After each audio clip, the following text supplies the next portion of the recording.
This is a welcome to the new age.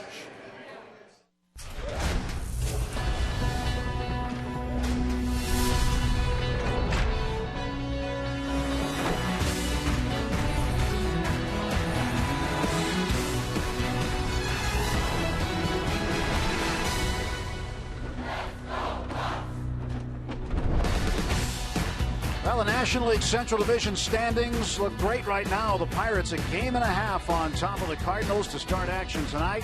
Cincinnati has beaten San Diego this afternoon. They're 5.5 back for the time being.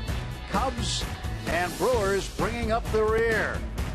Pretty nice night here in Pittsburgh for Game 4 of this 5-game series as the Pirates get set to take on their Central Division rivals, the St. Louis Cardinals, once again. Hi, everybody. Along with Bob Walk, I'm Tim Neverett. Dan Potash will join us shortly. And about those standings, Bob, this late in the season, this is the last day of July. The Pirates are on top of the standings, something that hasn't been seen in a while around here. It definitely is pretty cool to see that shot with Pittsburgh up there on the top. And, you know, this is what we've been waiting so long for. We've talked about this for, quite a few years now, to have this type of team in this stadium this time of year with all the games with everything on the line.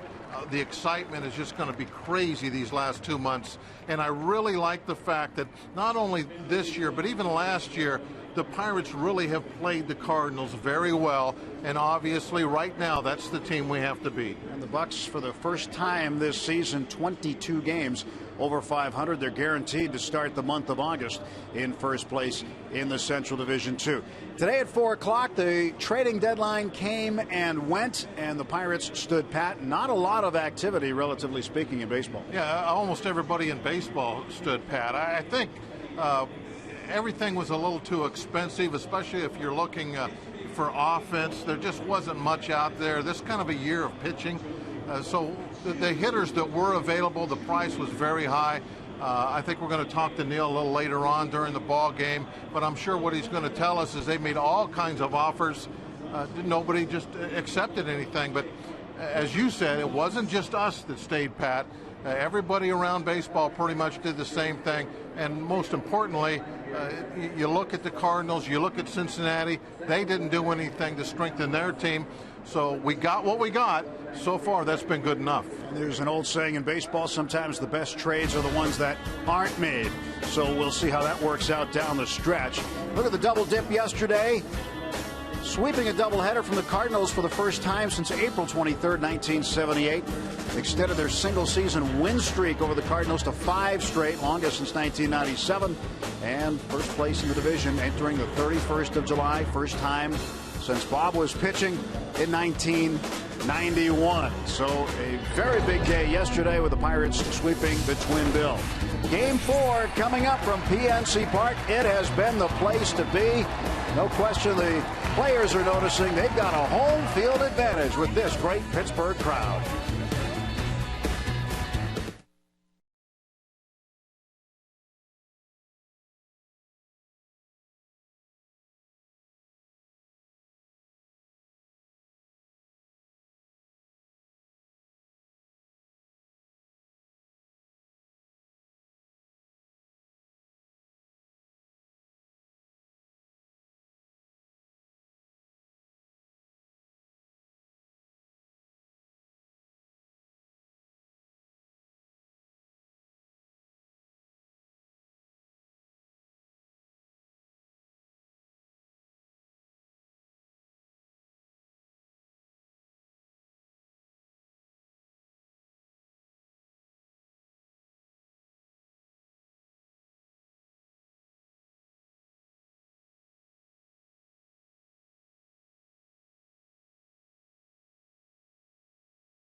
pressure's on. You want a part of me? I'll give you everything. Go, bring it on, bring it on. Here we go, bring it on. 'Cause you're never gonna stop this. And when this rumble's over and the smoke is clear, I'm gonna help you up. I'm gonna keep it real. Go, bring it on, bring it on.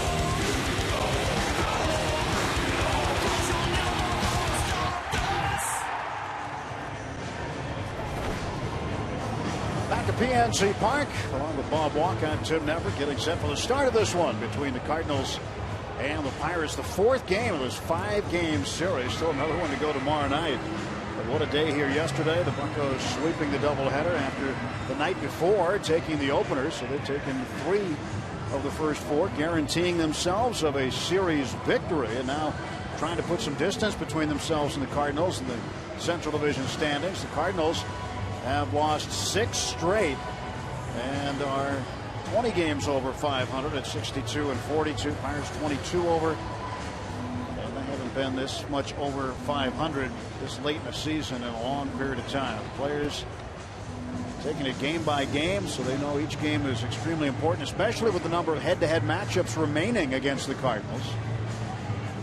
With the Reds winning 4-1 over the Padres this afternoon, 5.5 games back of the Pirates, and the Pirates with 6 games to play head-to-head against Cincinnati. Neil Walker, Starling Marte, and Andrew McCutcheon getting ready to take the field. Jeff Locke will climb up those dugout steps here momentarily. So you can tell the guys are loose. They're happy. Kutch always kind of gets them dancing a little bit there before the game. We've seen that a lot. Like a little signature thing that they get going before they take the field. That's right. Print them up. I'm ready. Sign store with a big special today on those sides. You know, when this series started a couple days ago, I was of the mindset, boy, I hope we can take 3 of these. Well, now that we've won 3, it's like there's no way I'm going to be satisfied if we lose these next 2 games. You have that same kind of feeling that it's just like it's not enough. Yeah, keep going, right. Keep going. That's how you feel. I think that's the feeling in the clubhouse too among the players, is that each day is a different day, and forget about what happened yesterday. Yesterday's gone, so let's go win another one tonight. Isn't it? It's kind of like, okay, you scored 4 runs in the 2nd inning, but you can't sit on it now. You got to keep your foot on the gas and keep on pushing. I guess I've heard this said a lot over the last couple of days. I've said it myself several times. Stay focused. Don't look too far ahead. Don't get satisfied with yourself. Don't get too happy. Still have a good time, but every single day you come out right now, first inning, hustle out to your position, and win a ball game. And they've been so good at that all year. I give a lot of that credit, or all that credit, really to Clint Hurdle. He is a great motivator. Really keeps these guys, as I said, focused. He's able to help them turn the page. Whether it's a bad loss, a great win, doesn't matter. It's over. You get ready for the next day. Let's take a look at the lineup sent out by Mike Matheny, the Cardinals manager. Leading off for St. Louis, John Jay will be in center field. Switch hitter Carlos Beltran back in right. Alan Craig hitting third. Matt Holliday in the cleanup spot now. Flip-flopping with Craig. David Freese in the 5 spot. Descalso moves to second base. It'll be the 3rd position he's played in this series. Tony Cruz behind the plate. Yadier Molina going on the DL today. Pete Cosma, the shortstop, batting 8th. And the pitcher is Adam Wainwright. He'll hit 9th against lefty Jeff Locke. Take a look at Jeff's numbers, brought to you by Chevrolet. And they are some great numbers. We looked at them all year. Got him in the All-Star game. Just a tremendous season for the young left-hander. He has really blossomed this year, and one of the main reasons that the Pirates are where they're at. Jeff, very, very good surprise. Let's go Loch Ness Monster, as the young man signed. I love all the signs and the flags and the banners. This has really been a great atmosphere that's been crescendoing during the course of the summer, and now we're getting into the later part of the summer. August begins tomorrow. Getting ready to go down the stretch. The Pirates will enter the 8th month of the year in first place. And fans have been showing up. So ready to get underway as John Jay faces Jeff Locke. First pitch misses for ball 1.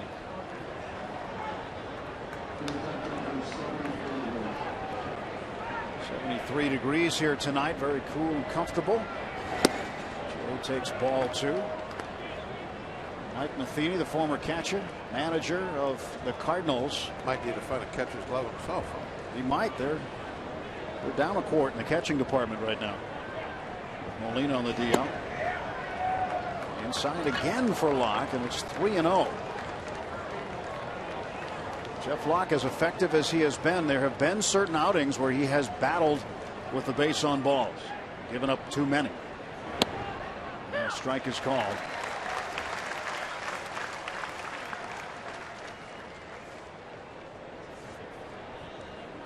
His last outing against the Marlins on Friday, he walked 6. He managed to strike out 9 going 6 2/3 innings, but it was the 6 walks that were a little troublesome. One of those walks scored, and it was a 2-0 Marlins win.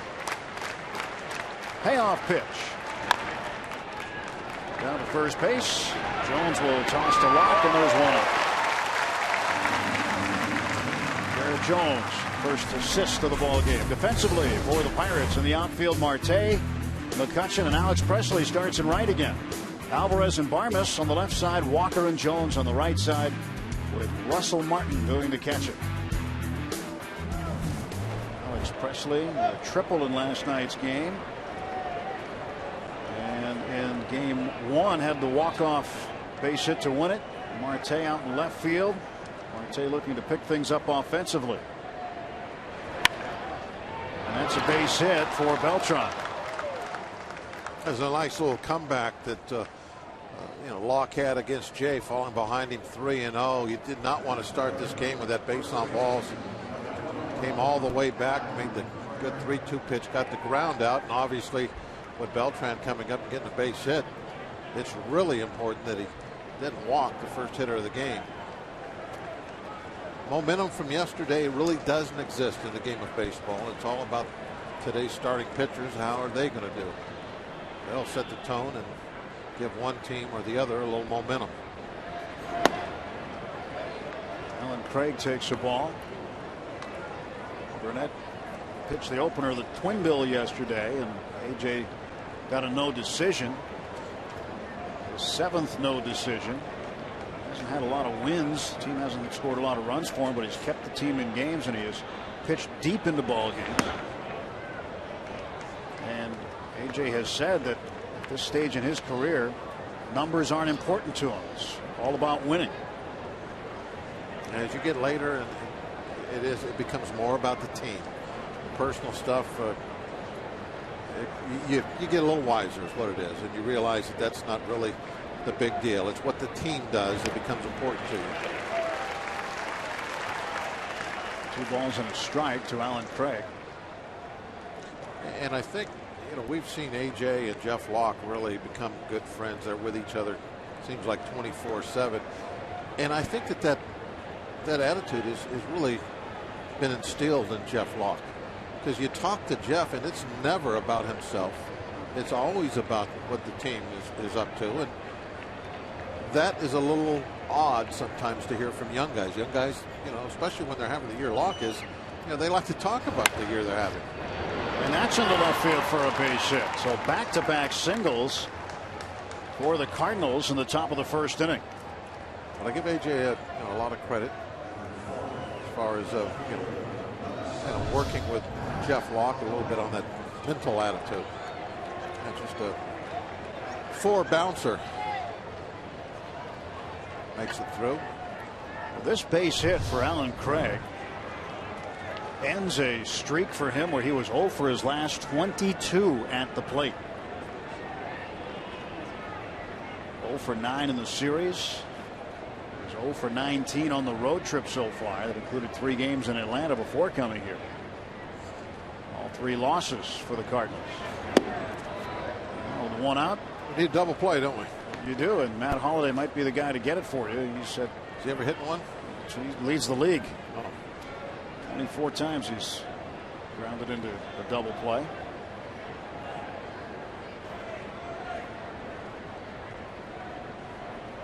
Ready for the 1-0. Left field, and coming around third is Beltran. 1-0 Cardinals. And this is how they beat you. They single you to death. That might have ticked off the glove. But just for a moment that it was going to be caught. It's a little too high. I don't know the last time, Bob, we've seen 3 straight hits given up by Jeff Locke. Yeah, that did just tip off the glove. They tried to pitch him inside, and Holliday able to turn on it. He hit that ball really pretty hard. That ball was smoked. First couple of hits, just ground balls that were well placed. But that one, luckily, he didn't get any air underneath it. That would still traveling. Freeze fouls this one off. The Cardinals strike first. Until that run scored by Beltran, they had been outscored 17-3 in this series by the Pirates. Batting average as a team through this series was 155. There were 16 out of 103 coming into this game tonight. Strike call, 0-2 to Freeze.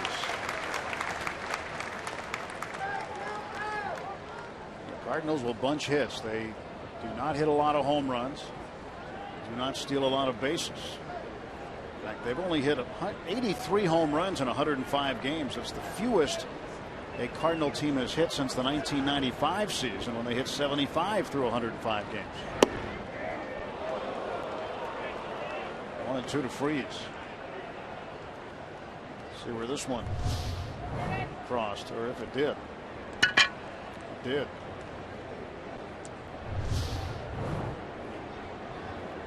Corey Blazer calling the balls and strikes tonight. Paul Schreiber at first, Eric Cooper at second, and Chad Fairchild is the umpire at third. This one ripped foul.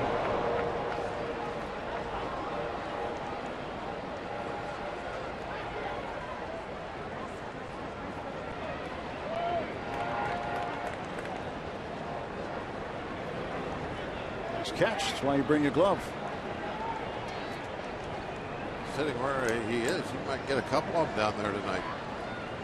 Good foul ball spot. 1-2 to David Freeze. He struck him out. And not trying to change up. First strikeout for Locke. That change up, 82 miles an hour, about 10 miles an hour off the fastball. You can see the grip real well in that AGH cam shot. It makes the circle change, makes the OK sign. That's why the ball just doesn't get up there very fast. It's because of that grip. Takes the speed off. 2 on for Descalso. And the second baseman takes a strike. Started at third yesterday. He's also played shortstop in this series. That was in game 1 on Monday night. Locke's 0-1 pitch. 1 ball and 1 strike. Jeff Locke 9-3. Looking for win number 10 tonight. Solid ERA of 2.15. Just his second start against the Cardinals. He's 1-0 against St. Louis. Beat him on the 28th of April in St. Louis. It was a 9-0 Pirate win. Bouncer foul at first base. 1 ball and 2 strikes to Descalso. Well, everybody's coming to see the Buccos. John Calipari is here, head coach of the University of Kentucky Wildcat basketball team.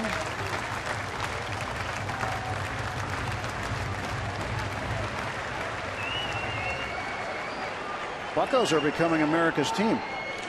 It is happening. You know, everybody always likes to root for an underdog, and the Pirates definitely over the last couple decades have been not doing so well, and this is fun for everyone to get behind this. It really is. The world's team.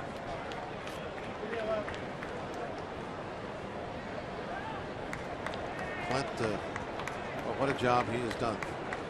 It's not even 3 years yet at the helm. 2-ball, 2-strike pitch to Descalso. And a base hit up the middle. And this is going to get Alan Craig home, and it's 2-0 Cardinals. You need one of these ground balls to be at somebody. Couple in the hole, one up the middle.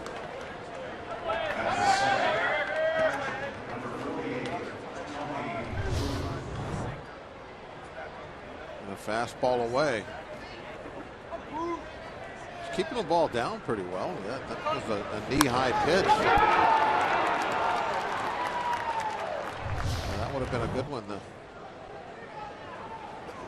have a hit at somebody. I mean, Jeff rarely gives up 4 hits in a game, never mind in an inning. Tony Cruz, the catcher. 2 on and 2 out. Strike 1 call. So a little bit of a hole dug here in the top half of the first inning. 2-0 Cardinals. Pirates will face Adam Wainwright, first National League pitcher to get to 13 wins. And the ace of the Cardinal staff. He's having to wait to get out of there, but it's kind of a good news, bad news. You have to sit around, but at the same time, you're going to have a lead when you do get out there.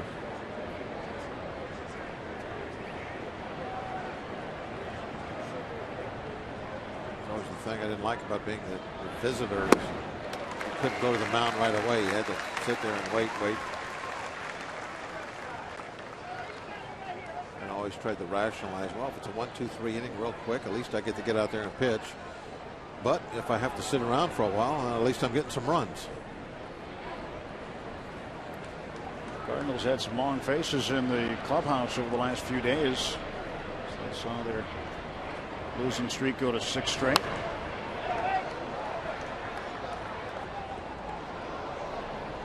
So Tony Cruz catching for Yadier Molina. Molina will be eligible to return off the disabled list when the Pirates are in St. Louis next week.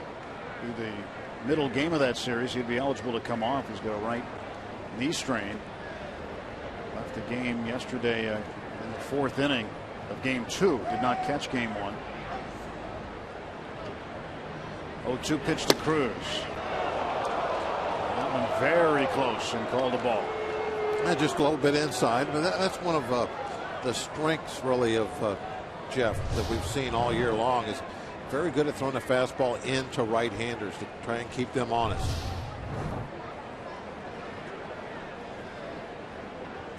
Ball and 2 strikes. 2 runs on 4 hits for St. Louis in the top of the 1st inning. Runners take off, and the pitch a ball, and a double steal. Matt Holliday with his 4th stolen base, and Descalso with his 5th. Now, Holliday getting the 3rd is no big deal, but allowing that to happen puts 2 runners in scoring position. That's the bad part. 2 balls, 2 strikes. Now the count 3-2. The pitch count getting elevated in this 1st inning. You hate to see that. It's going to be up close to 30. In fact, this next pitch will be 30.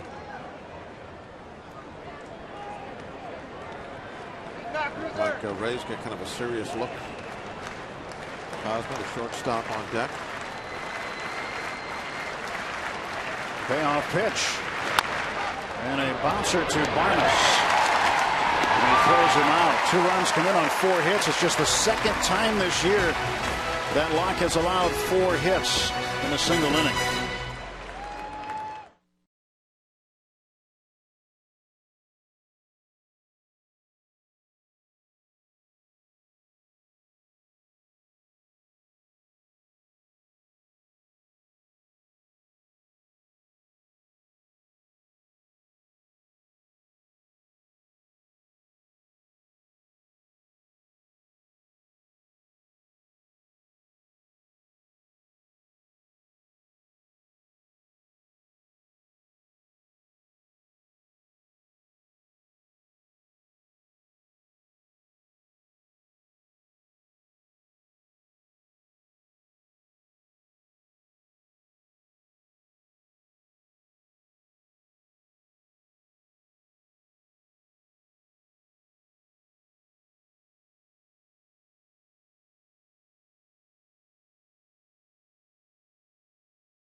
word.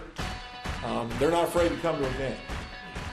They're not afraid to cheer on their team, and they're not afraid to voice their opinions and their thoughts when the team doesn't measure up.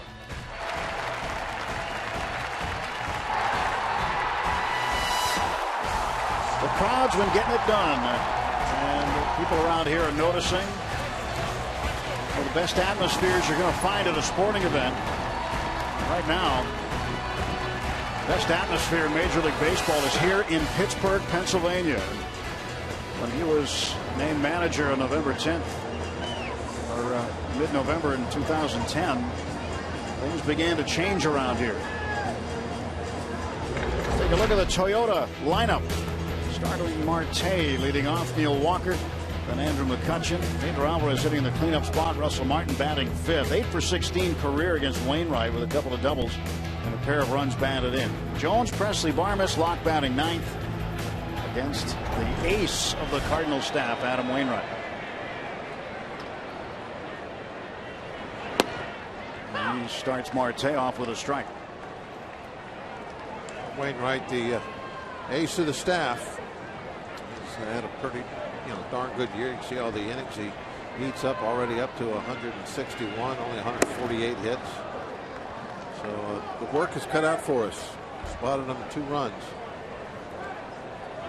Wainwright making his team leading 23rd start, his 16th career start against the Pirates. He's 8-4 against the Bucks.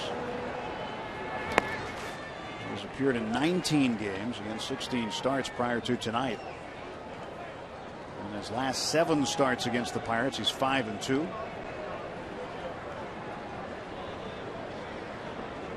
5-1 in 8 starts at PNC Park. Did he go? No, says Paul Schreiber. It was the 5th umpire used during this series. Jeff Kellogg, the crew chief, off tonight. As the umpire rotation goes, he expects to be behind the plate perhaps tomorrow. Stayed back nicely, not even close. 2-2 to Marte.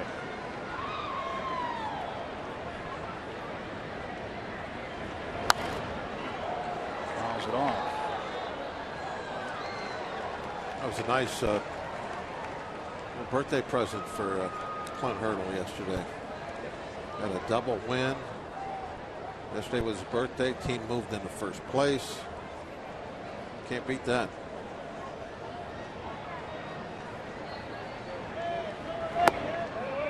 Full count to Marte. Clint and really the entire staff can be so proud of what they've accomplished in a very short time here in Pittsburgh. And just look at those standings today. And then just think back a couple of years ago. Nobody wanted to look at the standings. Inside, ball 4. And one thing Wainwright doesn't do a lot of is what you just saw. He doesn't walk a lot of guys. Just 18 walks to 145 strikeouts. So his strikeouts to walk ratio is off the chart, but he gives Marte a free pass. What a fast guy on. The Cardinals, they don't run much and they don't get run on much. But Molina's not back there anymore. See if that plays any differently as far as the running game.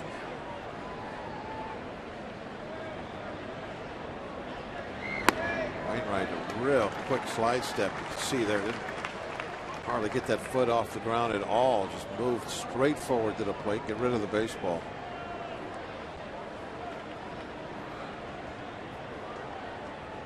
Very difficult for Marte to move to second base, but Starling's not ever shy about taking off.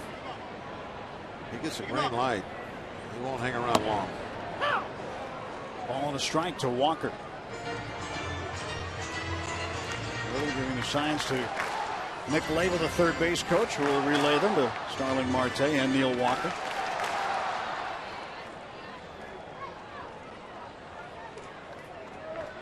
So much communication that goes on between every single pitch. Different sets of signs between different players and coaches. Slowed down by Wainwright's glove. And Descalso recovers and throws out Walker, but safe at second base is Marte. Descalso's playing in because he's looking for a double play. If he's back on the grass, I think Walker's got himself an infield hit. Descalso, you can see, he's halfway in, so he's able to get to this ball. It's still a heck of a play. Bare hand grab, and down by about a half a step. Well, we need a hit. Cardinals able to bunch some hits together, and that's what we need to do. At least one run back. McCutcheon starts the ball game hitting .303. Takes strike one. Gotcha. Pretty good day yesterday, not only with the bat but with the glove. Ended up going 2 for 5 in the nightcap of the Twin Bill with a 2-run home run and a base hit. Scored 2 runs. Wainwright, couple of looks at second. And the off-speed pitch gets McCutcheon to swing and miss.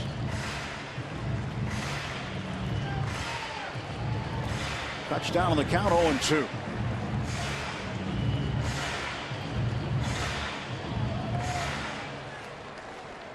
John Jay out in center field. You can see him out there. He's just off line, just enough to where he can see around the pitcher. He wants to be able to get a clean look at the hitter, but that's about as straight away center field as you can possibly play. That one is a whip foul. But they are definitely, they don't really know which way to play McCutcheon, so they just got everybody dead straight away. And yeah, I noticed Jay when he's sitting out there in center field, he's just barely far enough offline to where he can see around Wainwright and see the home plate area. He may be a step off that perfect center line. 0-2 to McCutcheon. Wainwright's pitch. Up high, a ball and 2 strikes. Marte aboard with the leadoff walk. And McCutcheon trying to get him in. Majority of his hits going to left field. There you see how he's one step off to his right to hit his glove side, just so we can get a little peek right straight down the throat to see what happens, trying to get kind of a jump. You don't see center fielders playing that dead in the middle much anymore. All these spray charts, almost everybody goes one side or the other. I think that's a little uncommon now. Marte off of second, 1 out. And a 2-ball, 2-strike count to McCutcheon.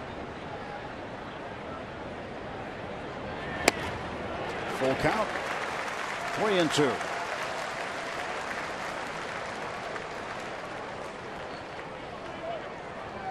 Pedro Alvarez in the on-deck circle. Pedro homered in Game 1 Monday.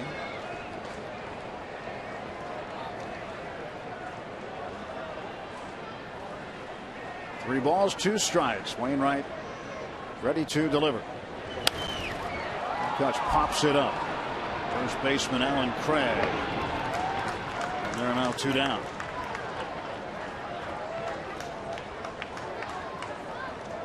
And Adam Wainwright 13-6 on the year.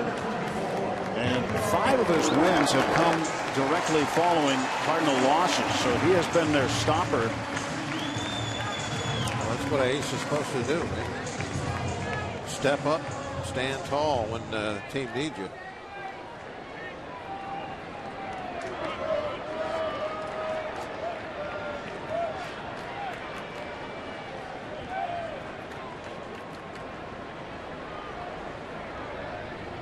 National League leader in home runs, Pedro Alvarez. He's got 27. Takes a fastball for a strike. Looked like maybe cut just a little bit.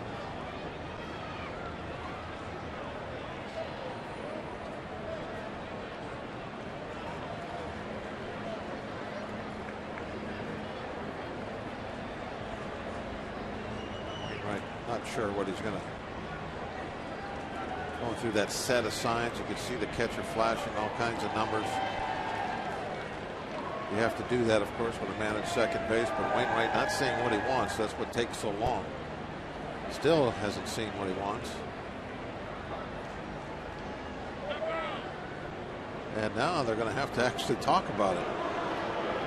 Wainwright throws a plethora of pitches. Well, he put every sign in the closet down there. He gave it everything, and Wainwright said no to every one of them. Well, there must have been something he didn't see. He throws change-ups, and splitters, and cutters, and sliders, and curveballs. Bears and Lions and Tigers and all kinds of stuff. Oh my.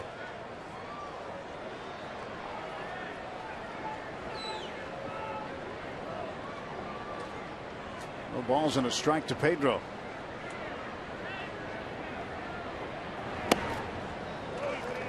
One up high.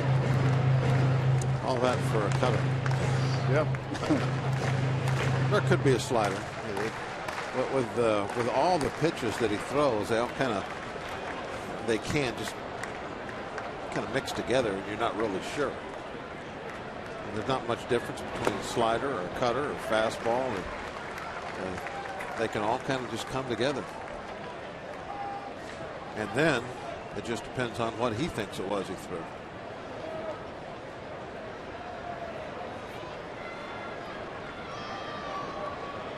Tony Cruz will be busy behind the plate for the next week or so. With Molina on the DL.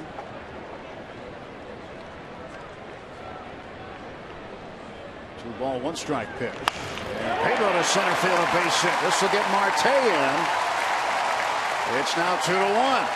RBI base hit for Alvarez. RBI number 70. Clutch hit, 2 outs. Tried to go by him upstairs. I think they're trying to throw cutters on his hands, but they're not getting the ball in. They're leaving him out over the plate. And that one pretty much right down the middle, but kind of letter P high. Powell.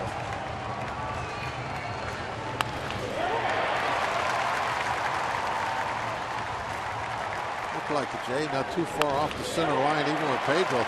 He was actually kind of pulling toward the other way a little bit, leaning out toward left center. He had to move to his left to come after that baseball. So Martin pops this one out of play, foul on the right. Well, that was a nice clutch hit. Cut that 2-run lead in half in the first inning. A little of that momentum back. Marte put on base with the base on balls. And it cost him.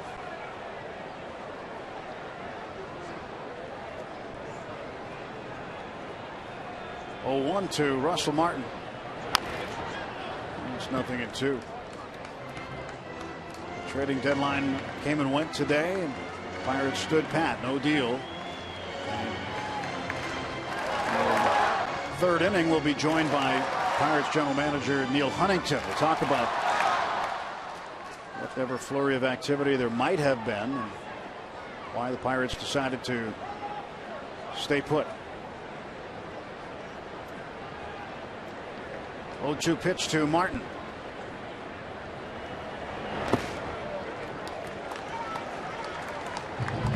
Wainwright curveball.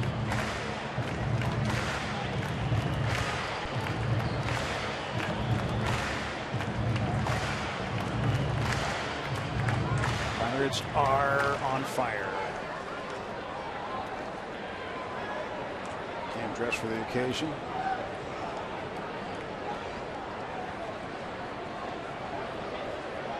One-two pitch now to the Pirate catcher. Check swing over the first base dugout. You see people coming to the ball games, and we've seen it more and more over the last 3 years or so. Dressed up in Pirate gear, and it's not lost on the manager. It's not lost on the guys that Clint notices. And we're not going to have a dress like a Pirate road trip, are we? Don't give anybody any ideas, please. But he loves it when the fans come out that way. I thought that might be where you were going. No. 1-2 pitch. Strike 3 call. And Martin out on strikes. Pirates get a run back on a hit. Leave a man. 2-1 after 1.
is brought to you by Toyota. Now's the time to go places with Toyota.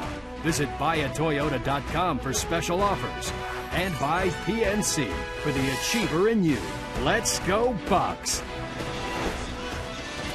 2-1 Cardinals as we move to the second inning here on Root Sports. If you think Jeff Locke has grown in popularity in his short tenure with the Pirates, well, he has. But you should take a trip to his hometown of Conway, New Hampshire. Once you go down the main drag, you'll pass the Chamber of Commerce, and you'll see a pretty cool sign. That's right. Welcome to the town of Conway, home of Pirates Jeff Locke, 2013 MLB All-Star. The sign was approved and quickly put up before this year's Midsummer Classic. Yeah, he's a big deal, guys, and hopefully he continues to get bigger and bigger as things go forward. Yeah, the media in the Granite State following his every start and reporting it back to all parts of the state. Well, he really deserves everything, all the accolades that he gets. He's a great young man and having a super year.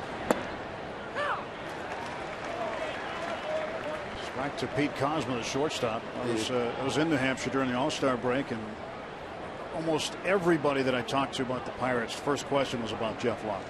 Well, he is so humble when you talk to him. He's always willing to do whatever you want. You ask him for 3 or 4 minutes for an interview, boom, he's right there.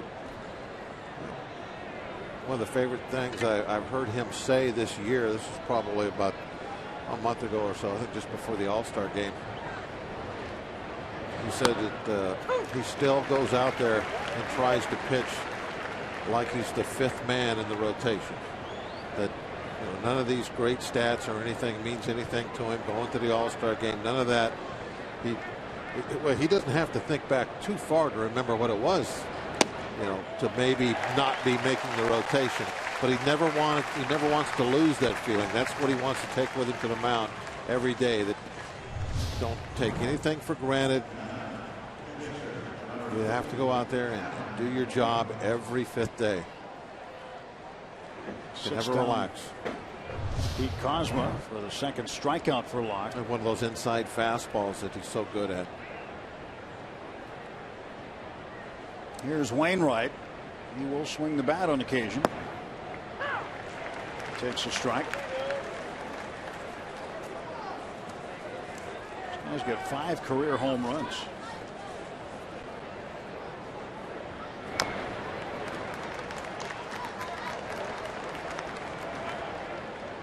He's a 194 hitter for his career, is Wainwright. Hitting 109 coming into the game tonight. 2 strikes to him. This one popped out of play. And Wainwright, a big guy, he can generate some power. He's 6'7". I'm hoping that Locke can have this nice quick inning this time. Get Wainwright out of there very quickly if he could. And jumped out ahead 0-2. Get that pitch count back down a little. He had to work so hard in that first inning. No ball, 2-strike pitch from Locke to Wainwright. There you go. Oh, thought he might get a pitch there. A lot of times with the pitcher hitting, that strike zone will be a little wider, and you'll get this pitch called a strike, especially when it's a breaking ball coming from the strike zone, off the strike zone. To right field and a base hit for Wainwright. Now it's doubly bad that he didn't get that strike 3 called on that breaking pitch. MLB.com At Bat is celebrating 5 years as your #1 mobile app for live baseball, available for iPhone, iPad, Android, and BlackBerry 10. At Bat delivers Pirates baseball with live audio, pitch tracking, stats, highlights, and a lot more. You can check it out. Text At Bat to 31826 or visit Pirates.com for details. Back to the top of the order for the Cardinals. And John Jay will take a strike. 1 on and 1 out.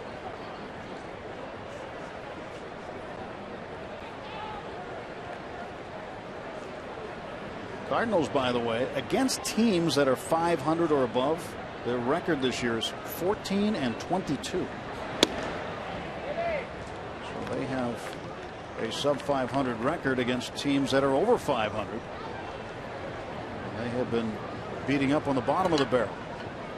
Bullies. That's what they are. They're bullies. Aren't those the games you're supposed to win, though? Pick on somebody your own size. Martin blocks that one. Wainwright going nowhere. Wainwright with a base hit. 5th hit off Locke. 4 hits in the first inning off Jeff Locke. Just the 2nd time this year he's given up 4 hits in an inning. The last time, May 30th, against the Tigers in an interleague game. It was the 5th inning when he gave up 4 hits. Tony Sanchez making his first start behind the plate in a major league uniform last night. Boy, he's still excited about that. Jay lays this one down on a good bunt. And Jeff Locke lets it go. And a base hit. So A.J. Burnett do that in game 1 yesterday, and a ball hit not quite where that one was, but closer to the mound. I don't think that those 2 balls are even comparable. I mean, this right here is a way away from the mound. This is a base hit. The only person that can get this is got to be Pedro. That's Pedro's ball all the way. He's got to come in, do the bare hand grab, and throw to first base.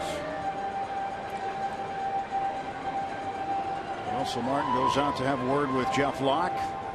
As the Cardinals, traffic on the bases again. 2 men on and 1 out.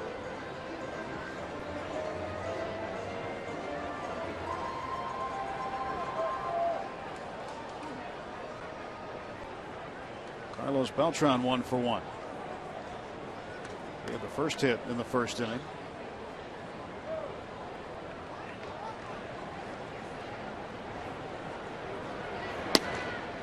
Strike on the outside corner. He needed to get that one called when the pitcher was hitting. Wainwright. He wouldn't have this inning happening. Might be done by now. Yeah, that's where he needed the strike call on a ball 2-3 inches off the plate.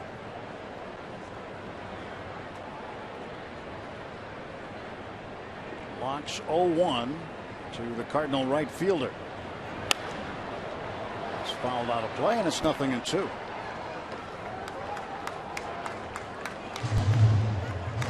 It's Locke here. Locke on the 28th of April gave up 3 hits in 7 innings. A 9-0 Pirate win.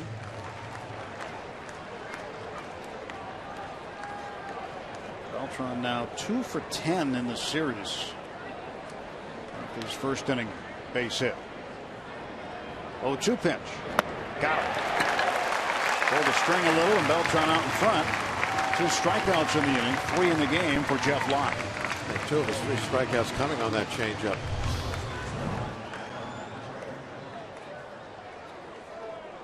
Take a look at that circle grip, the AGH cam. And the arm speed, everything is the same, but because he's taken his index finger off the back of the ball, it just doesn't get up there quick.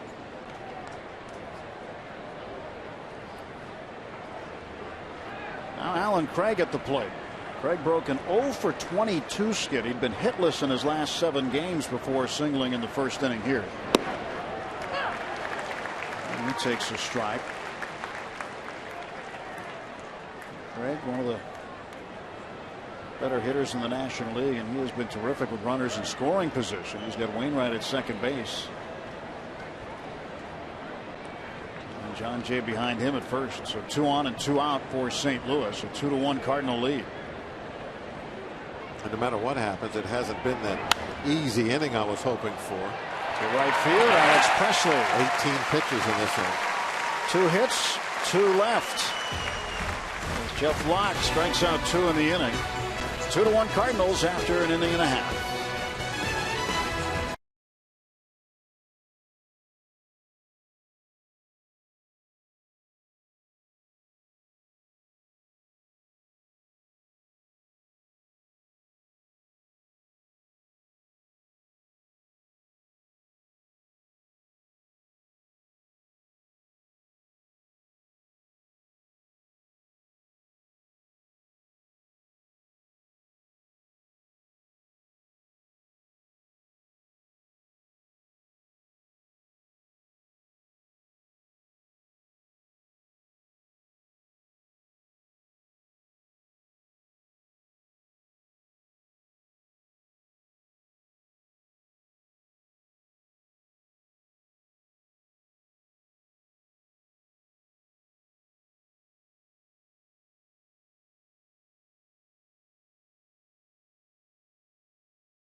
Cardinal lead heading to the bottom of inning number 2 at PNC Park.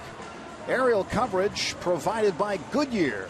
Everything Goodyear has learned making tires that go the distance inspires what they roll into yours. Goodyear, more driven.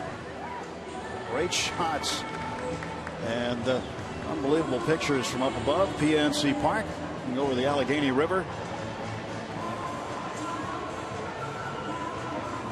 He's getting a little dinner out there. Kind of cooled off, hasn't it? Here at the end of July. 73 degrees at game time tonight. Not having that real hot summer nights that we were for a while there. It's very comfortable. And these fans wouldn't mind bundling up for some October games. I'm with you there. That would be a lot of fun. And it's looking better and better. It's beautiful here in October. Leaves turning gold. Garrett Jones takes a strike to lead off the Pirates half of the second inning. 253 the average for Garrett. 10 home runs. The 0-1 coming from Adam Wainwright.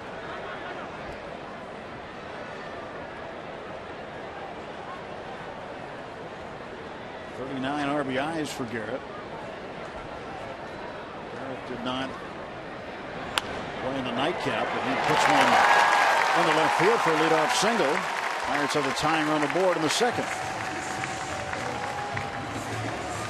Second straight inning, the leadoff man has reached base.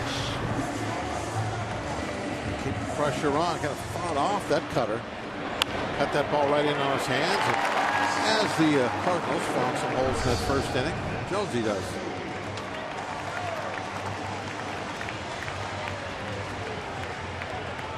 Ray Searage, pitching coach, visiting with Jeff Locke.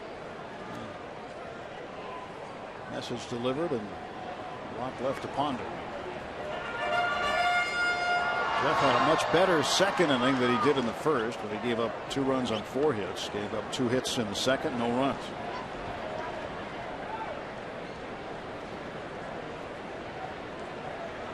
.314 average for Alex Presley. A walk-off hit yesterday in game 1 of the doubleheader.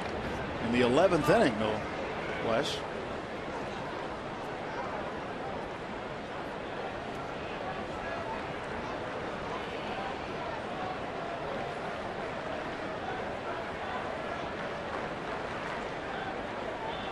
Wainwright stretch.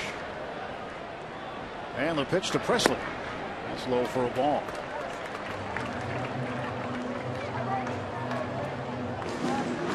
You get to a point, Bob, I kind of referenced the '92 team when you guys were on a real roll, but do you get the sense as a player when you're a first place team playing at home, get the crowd behind you, that things are going to go your way each and every night? Oh, sure. Yeah, when you're, you know, especially by '92, because we'd already won that was the 3rd straight year, so you were about as confident as you could ever be as a team that things were going to go your way in the end. When you're first trying to win, though, now if you go back to '90, the first year, you really are always wondering. You're not really sure. And I can remember playing these Cardinals in late September, and we had a series with the New York Mets when we got back home. And the Cardinals were the last team we were going to play before we got back home to end the season against the Mets. And in my mind, it was crucial to have a 4-game lead. I did not want to go and play the Mets, who had tortured us for 3 or 4 years there, and have it all slip away there at the end of the season. They would have had to have swept us and then win a playoff. They'd have had to beat us 4 straight times. It was highly unlikely, but still there was always that fear because we hadn't actually done anything yet. But once you've won a couple of times, you think you're Superman. You're unbeatable.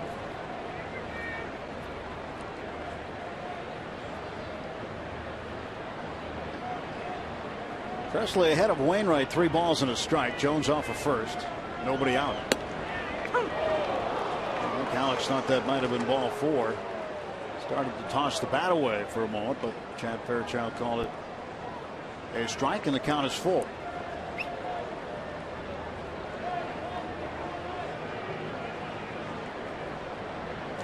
See what that last pitch was. Perhaps just nicked the outside edge.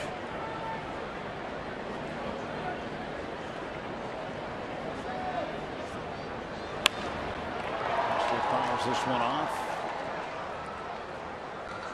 Since Alex's recall from Indianapolis, he's gone 4 out of 10 with 2 RBIs.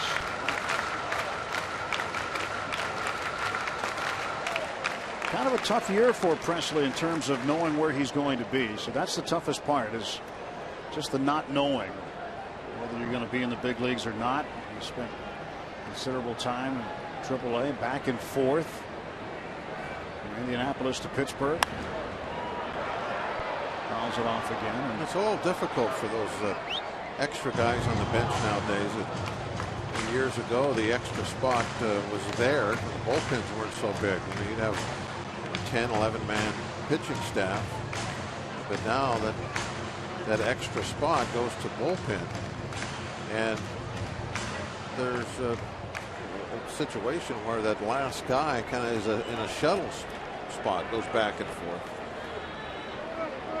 Jay Hayes done the same thing, back and forth, back and forth. 5 times for Jay Hayes. So it's just it's something about baseball that's changed a little.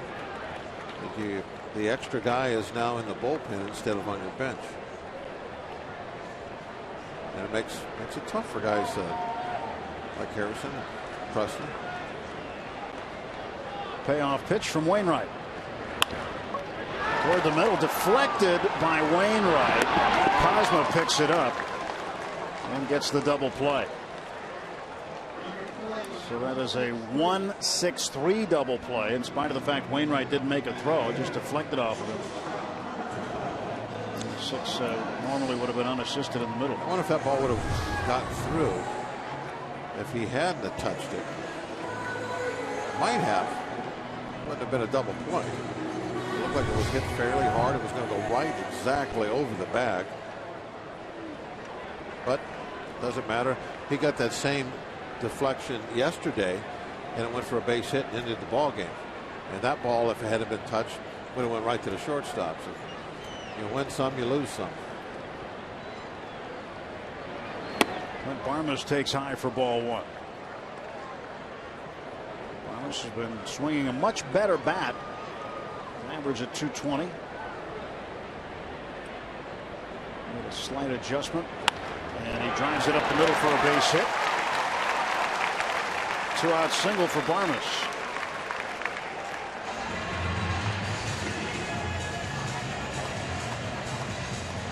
Second hit in the inning. Barmas going straight back through the middle with it. This is you think, okay, 2-out single. This doesn't get a whole lot accomplished, but Locke now will not be leading off next inning, no matter what happens in this inning. There's a lot of responsibility, a lot of good things you can still do in that number 8 spot. I think a lot of people think it's a throwaway spot where you put your, the guy's not hitting very well, but there's a lot in the National League anyway that you have to deal with in that number 8 hole with that pitcher hitting behind you. Sometimes it can be easy to hit because with nobody on base, 2 outs, they're going to come at you. But then there's times where runners in scoring position, close game, you're going to get nothing to hit. And you have to realize different situations you're going to get pitched differently, and you have to change your strategy accordingly.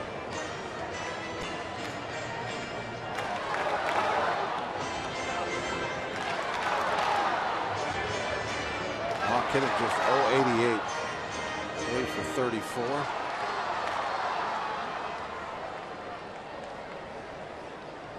Two and 0 to Jeff.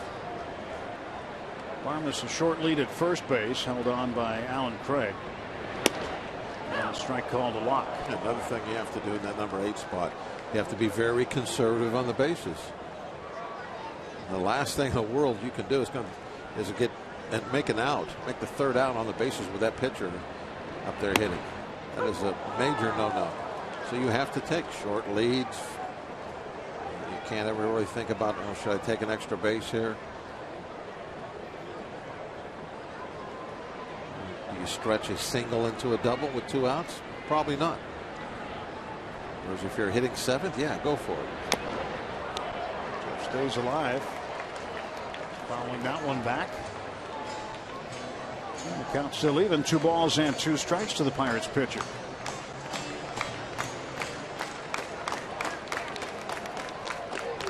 Charlie Morton sitting there with AJ. So Travis Snyder sitting there. Travis has a walking boot. It's a toe problem and on the DL.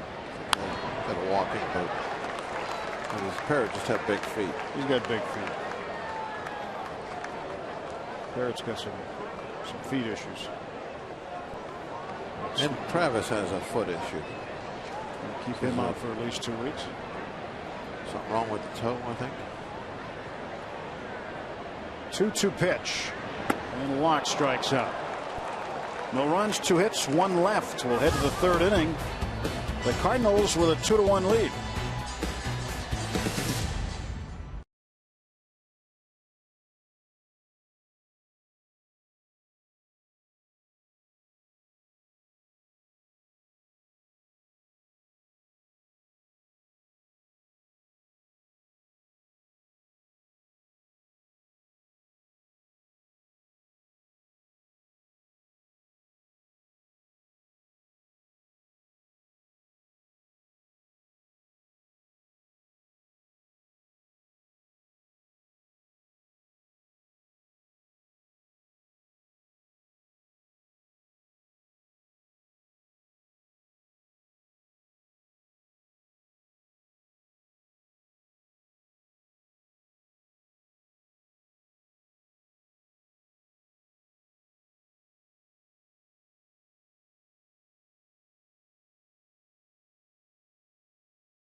Brought to you by Barrel Automotive. We're driven to be better.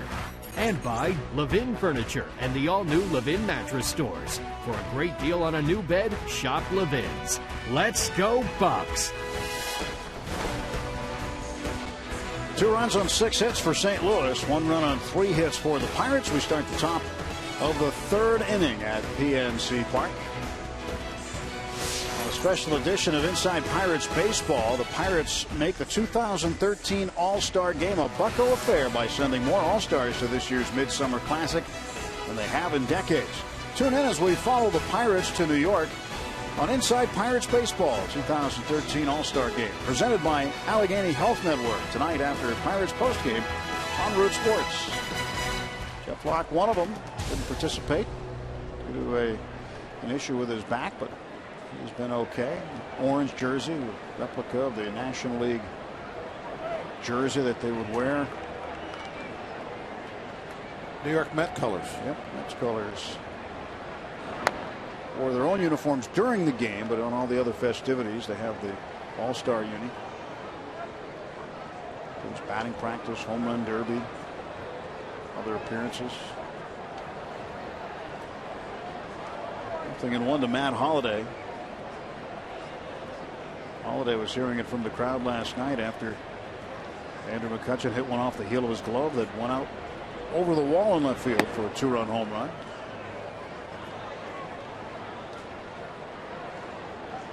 McCutchen took the 2-run homer, his 15th home run of the year. And around there is where the ball hit his glove and went over. 1-1 pitch. It goes to right field and down the line, and this ball is off the top of the wall for the longest singles you're going to see.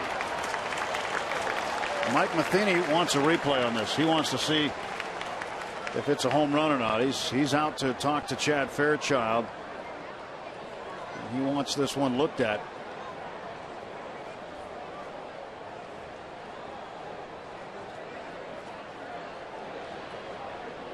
I think Holliday, for a moment there, was so convinced, even after the ball came to the infield, he was standing off first base. That's why I said throw him out, because he just couldn't believe that he had to stay at first.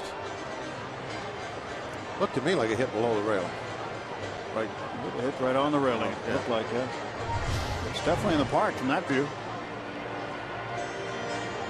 I'm going to go take a look. They'll get a snack while he waits.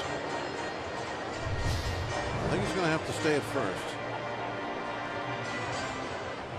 Didn't hit anybody. You can see the reaction of the Cardinal fans saying, yeah, the red just missed. Yeah, the red shirt's upset. So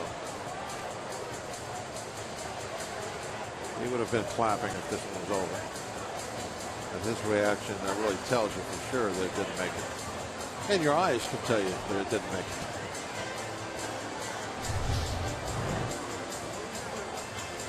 So that's going to be a single. That chain link that's hooked to the railing, that's got to go obviously over the yellow line to be a home run.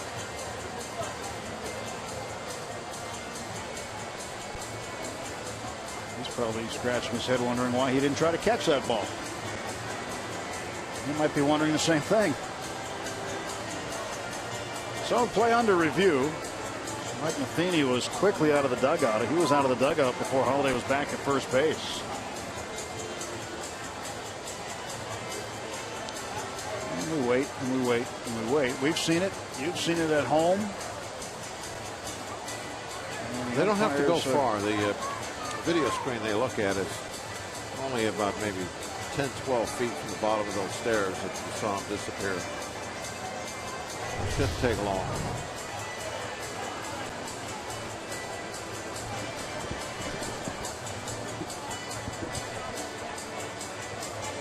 This one should be pretty easy to see, slowing it down for you on the AGH cam.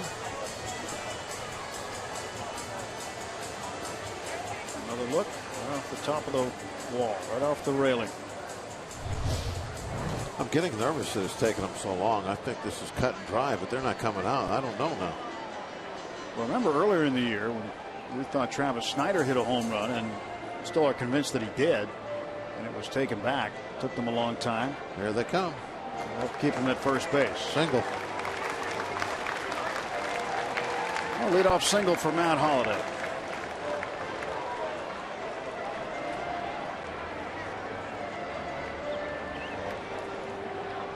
We're getting a lot of base hits off walk. This is really an unusual game for him. That a lot of times when he's had any kind of a problem this year, and you mentioned it right in the first inning, it's been his wildness.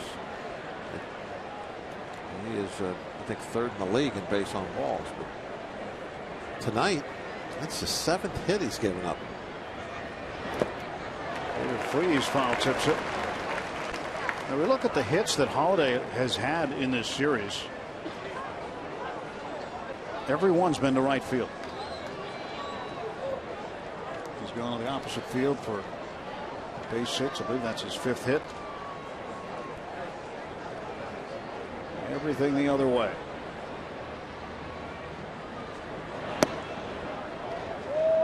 Except when he hits into double play. He did hit a line drive to left last time. First inning. He did. That's right. So everyone would want. Short-term memory got me. I know. Had to bring you back there. 1 ball and 1 strike. Now it's 2-1. Freeze isn't quite like Holliday, but he likes the double play ball too. Also.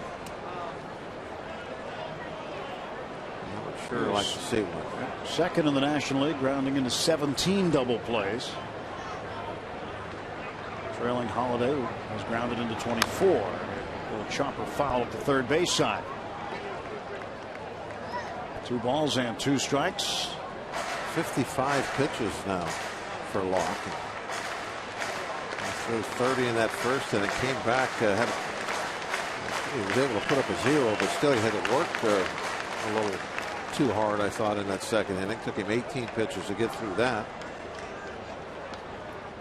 That's going to become an issue here in a couple innings. Runner takes off. A swing and a foul ball. Well, it's caught by Martin, so that is strike 3. Thought I saw Fairchild indicate foul tip, but it's a stolen base for Matt Holliday. His second steal of the game and 5th of the season. Couldn't hang on to it as the ball bounced in the dirt. That's definitely a strike. Excuse me, strike 3. Freese can't go anywhere because first base is occupied. So the double tick was the ball hitting the ground. Descalso with 1 out, swings and nubs one back toward first baseline, and that's a fair ball base hit. That's a bad luck hit. If we're on the other side of that for Descalso, quite a bit of fortune. And the ball had all that spin on it. English. That ball had English on it. That's also the 8th hit off of Jeff Locke. Looks like a, what do they call that, a Massey shot where the ball kind of goes out and comes back. Very good.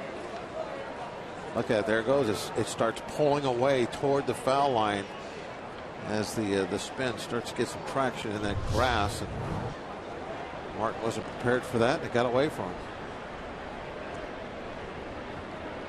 Martin having to try to extend as far as he could to corral it. Couldn't quite reach it as it was moving away. Here's a swing and a miss.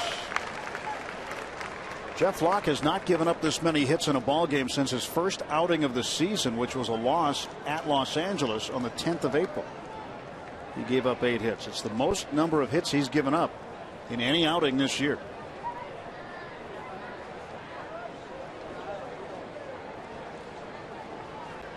One out, runners at the corners. 2-1 Cardinals. Throw to first base. And back is Descalso.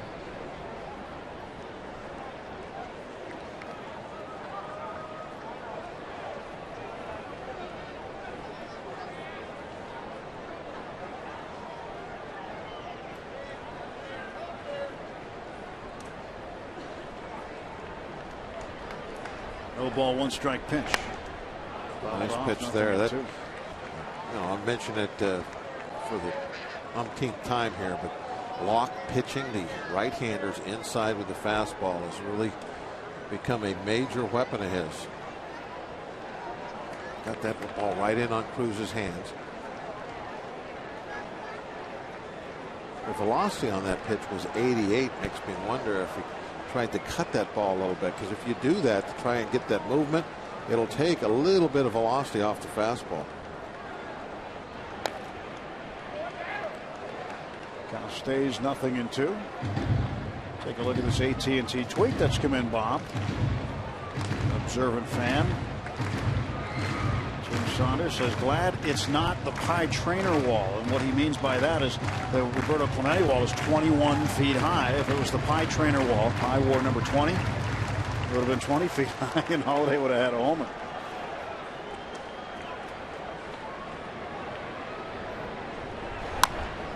Chopper to Barnes.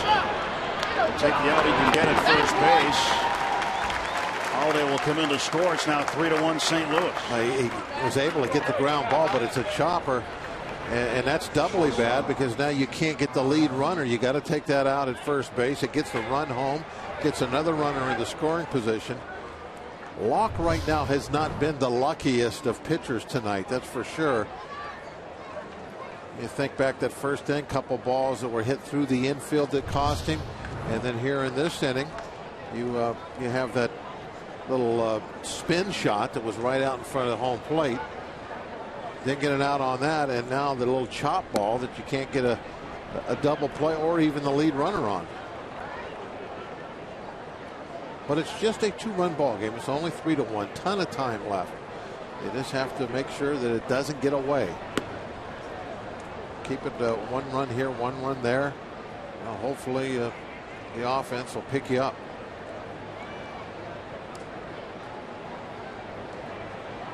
Three balls and no strikes. We'll go to Wainwright. Remember Wainwright's first at bat. He looked like he was about to be struck out, but Locke didn't get a call on a ball that was a little bit inside. And then Wainwright with that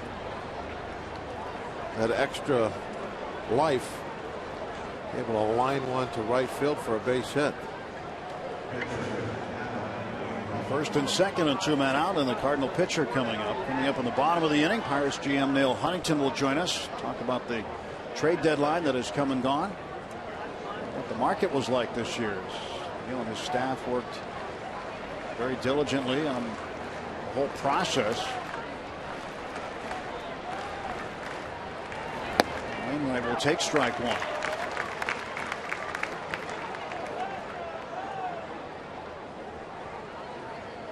But you look at the teams in the division, Bob. The Cardinals didn't make a move. The Reds didn't make a move. A lot of teams didn't. 0-1. Blocked by Martin. 1 ball, 1 strike. Sounds like home plate's hollow. Right? Sounds like there's a hole underneath it. The ball hit a barrel. Nice block by Russell.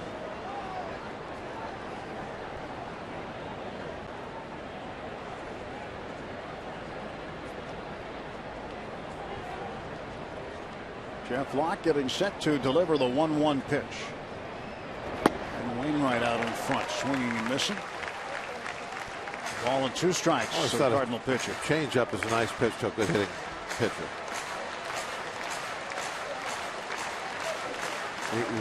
You basically have to treat those guys like they're a regular hitter. They're not going to be a good regular hitter, but you can't just go after them and say, okay, center of the plate. Because they're going to get the ball put in play if you do that. Some of those are going to find holes. Strikes him out looking, but another run comes in for the Cardinals. They lead it 3-1 after 2.5. Bottom of the 3rd inning. Pirates general manager Neil Huntington joins us live in the booth.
Lead still early in the ball game, bottom of the 3rd inning. Very happy to have with us Pirates general manager Neil Huntington, and a very busy time. One of the many busy times on your calendar is over with. Trading deadline came and went. I know that actively engaged in the process heavily with you and your staff, but deciding at the end of the day to stand pat. No question. Our scouts who have been deployed out in the field since the beginning of April, and we joggled their schedules around in June and July to go see guys that we thought would be available.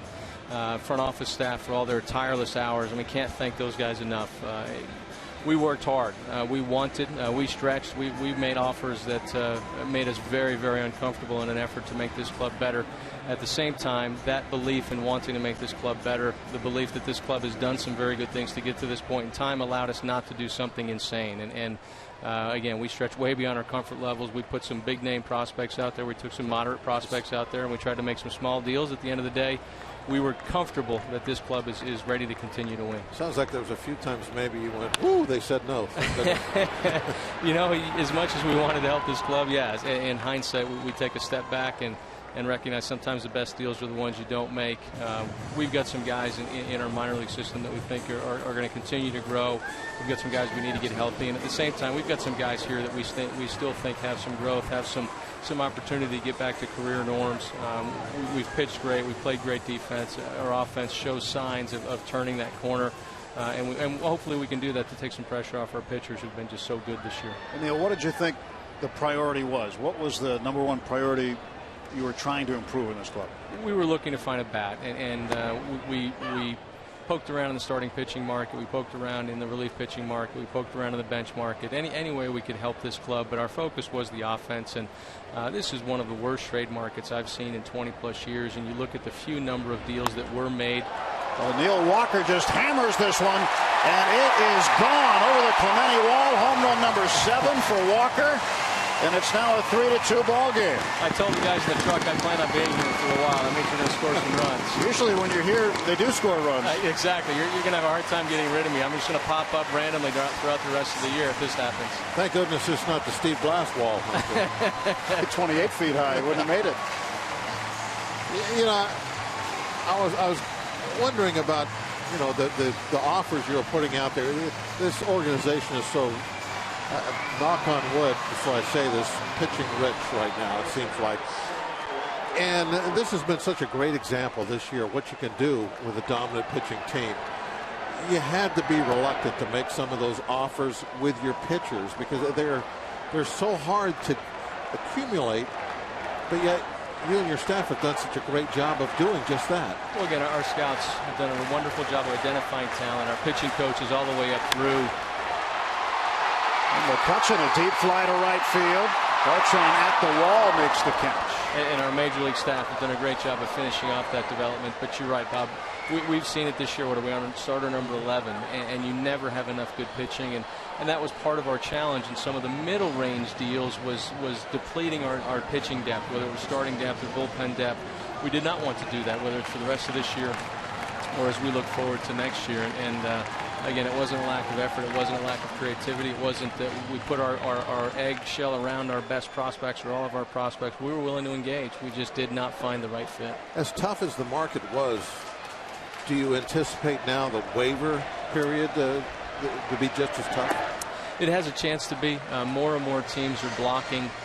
In some cases, blocking for blocking's sake. They just don't want somebody to get by them. They have no interest in the player. It's part of the gamesmanship, and the beautiful part about the great year that we're having is that we're going to be at the back of the pack. We're going to be 27, 28, 29, or the 30th claiming team. And in this day and age, very, very few players get through, especially the ones that you want to get through. That's why the belief that we have in this group and the continual small improvements that we think we can make all around, and the guys that we have coming, we're going to have that next man up mentality. We've had it all season long. Somebody's gone down or somebody's struggled. Somebody else has stepped in and for the most part done a heck of a job, and we're just going to have to keep doing that. Pedro Alvarez at the plate, 2 men out, 1-0 pitch. And Pedro lifts this one to right field. And that's going to do it. A quick inning, but you got to run, Neil. We got one. We got one. Only one down. Well, Neil, we'll talk to you again soon. Thanks for spending a few minutes with us. Absolutely, guys. Thanks so much. Pirates General Manager Neil Huntington joining us. And another Neil Walker, with his 7th home run of the year.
Walker, his 7th home run of the year, first since the 26th of June against Seattle.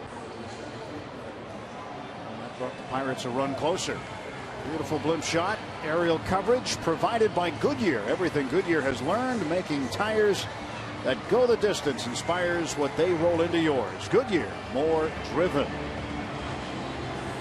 Night falling on the north shore of the Allegheny River. He is equipped, waiting for a baseball. Oh, got one. Nice. The night has been a success. I went to see a ball game and came home with a big league baseball. Jeff Locke pitching to John Jay, top of the Cardinal order, starting the 4th. 70 pitches now for Locke. It's going to become an issue with him here. Jay showing bunt. That brought Pedro in from third base. Better pose for that photo. Great picture. They dressed for the night too. Strike to Jay. He's got the skull and crossbones on the head, all that stuff. He's got it all working. 252 average for Jay. Reached on a bunt base hit on the 2nd inning. And now the count even 2-2.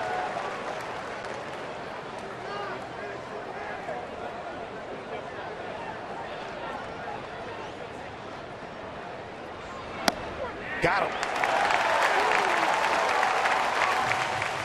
Strikeout number 6 for Jeff Locke. Jay very concerned about a breaking ball. Those last 2 fastballs. Didn't want to swing at a bad pitch. Just got locked up on it. He was thinking it was going to be something off speed. It was going to go down out of the strike zone. But it sat right there on the corner.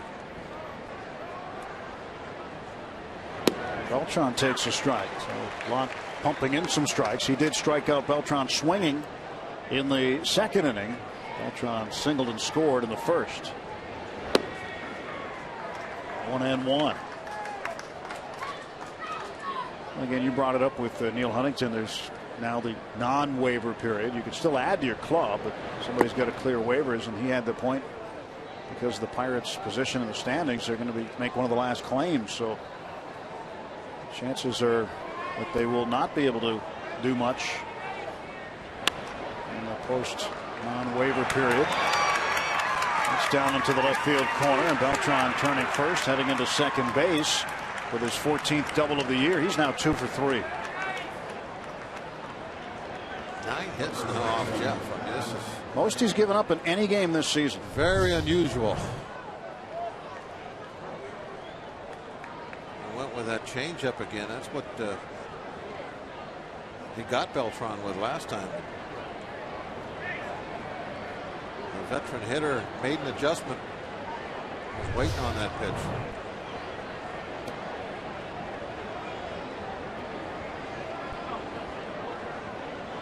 Runner in scoring position, 1 out for Alan Craig. Goes down the right field side, foul.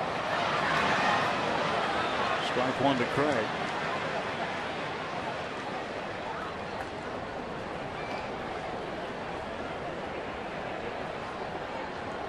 Started the night 4th in the National League in hitting with a .318 average. A bit streaky too. He had a 9-game hitting streak, and that was followed by a 7-game hitless streak.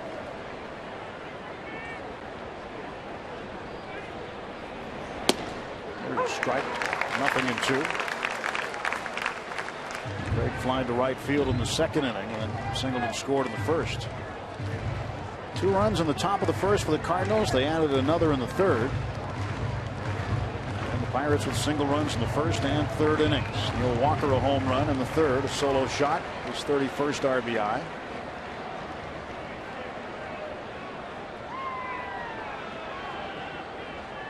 Oh, 2 to Craig. Backed him up.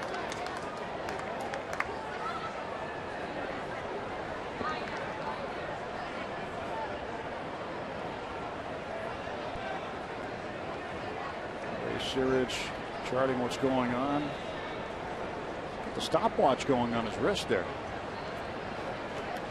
Just checking it. Checking the delivery times to the plate.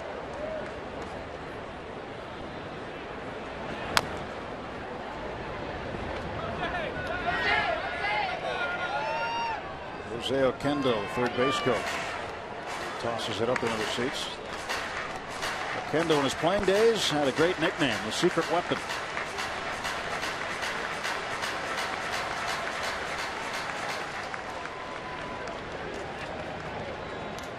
Beltran, the runner at second base, and one out. Alan Craig with a 1-ball, 2-strike count. Locke digging in.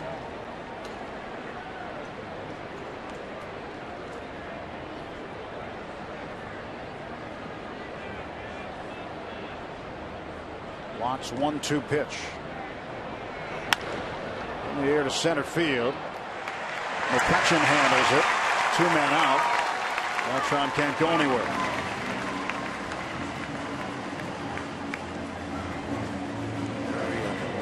Important inning right here for Locke to escape. The Pirates were able to get that home run for Walker, get back to a run. To keep a little bit of momentum going your way. You can't take momentum from day to day in baseball, but it certainly can go back and forth from each dugout during a ball game. And right now the Pirates, with that home run, got a little something going, but Locke has to put up a 0. Has to get this last out. Holiday's been a tough out. He's 2 for 2. Pair of stolen bases and a run scored. Beautiful river tonight.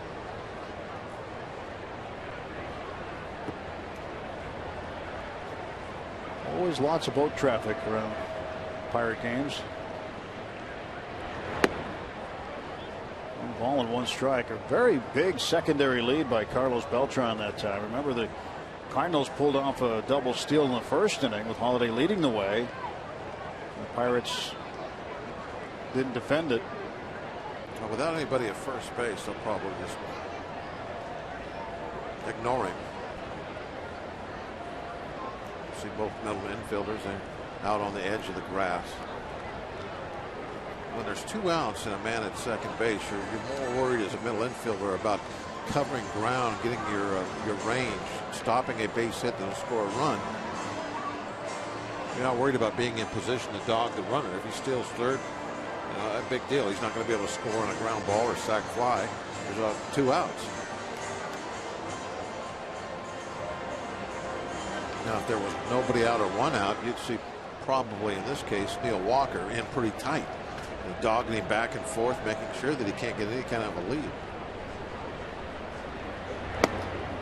Just outside to Holiday, 2 balls and a strike. 274 average. Not yet to 50 RBIs. Spent some time on the disabled list. A hamstring injury this year.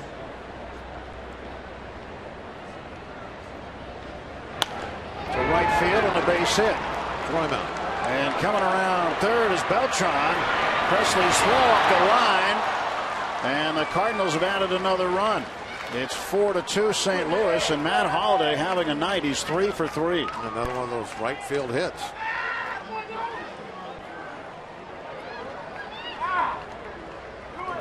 The 10th hit off of Locke. He gets a pitch that's elevated right down the middle. That ball's belt high, middle of the plate. And he just takes it to right field. Thought there was going to be some kind of a play at the plate, but the throw ended up being wide. Beltran, real wide, poor turn coming around third, but the throw was 10 feet up the third baseline. If it's on the plate, I think they're going to have Beltran out. So the 10 hits given up by Locke, not only a season high, but it's a career high. We've never given up 10 hits in a game before.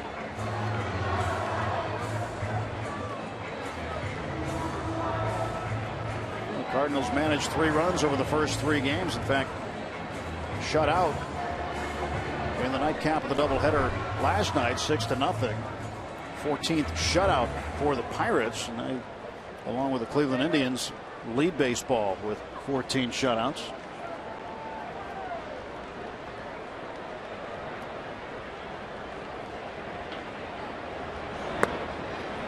batter is David Freese.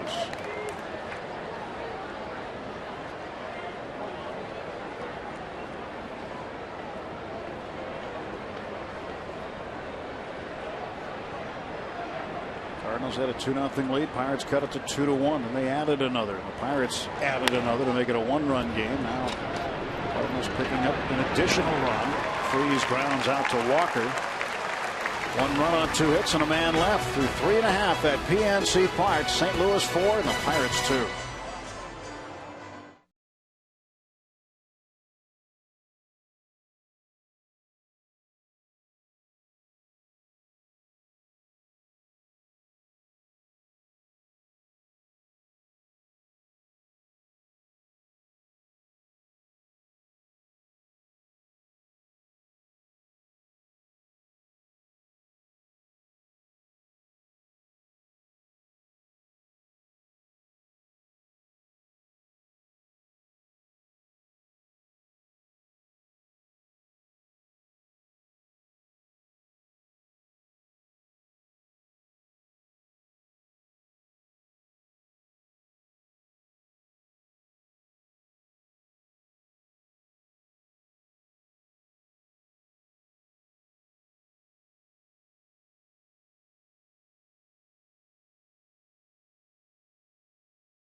I still don't know what to think or feel yet.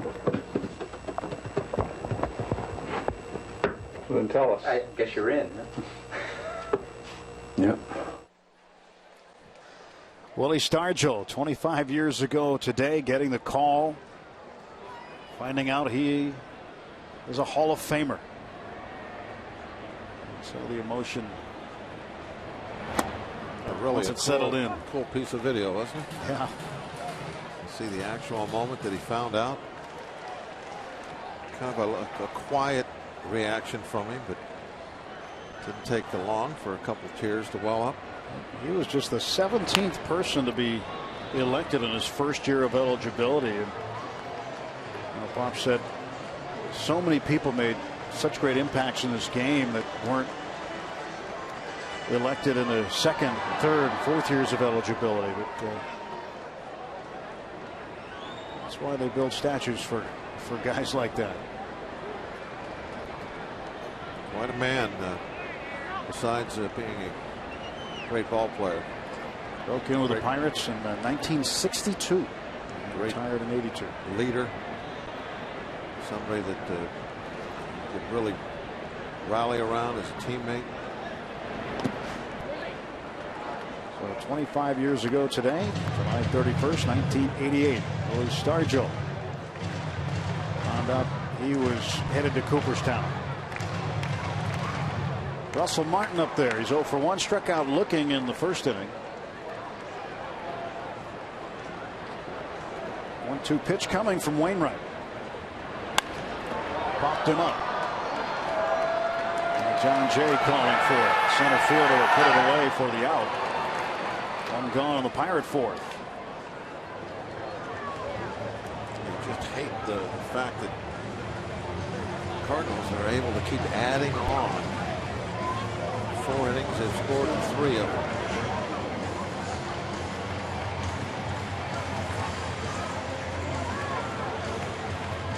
Look at that guy. Yep, Matt Holliday 3 for 3 tonight, 2 RBIs, 2 stolen bases. Getting some revenge on his fans out there. He was not very happy yesterday. Fans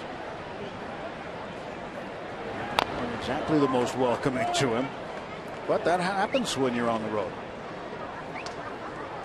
Likes his sunflower seeds. When he hit his long single off top of the wall, he had a shot of him pouring a bunch in. But he ripped up his pant leg on a slide. Jones fouls it out of play. It's 0-2 to Garrett. Yes.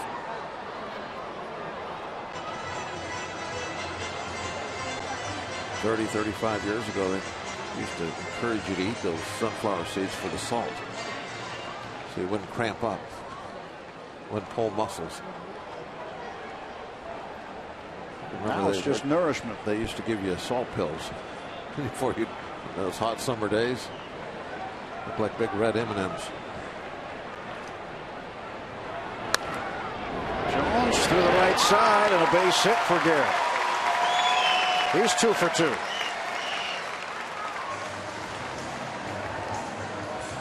One out single for Jones.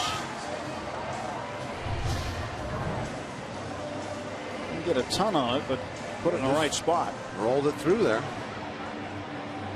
Think about all the balls that, especially in that last road trip, that Garrett hit hard for nothing out of them. The lineouts. He deserves a few like that. Those seeing eye ground balls. We had this situation up between these two guys last time. Presley hit that ground ball back up the middle. Wainwright just got a piece of it, slowed it down to turn 2.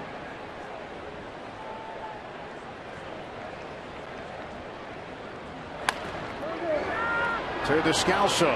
Flip to Cosmo for a run. Presley beats it out. Keeps the inning alive. Fielder's choice for Alex Presley. He's aboard, and Jones retired 4-6 on the putout at second base. I think Alex is trying to pull that ball through the hole. He just didn't get it over there far enough. Ended up hitting it right at the second baseman.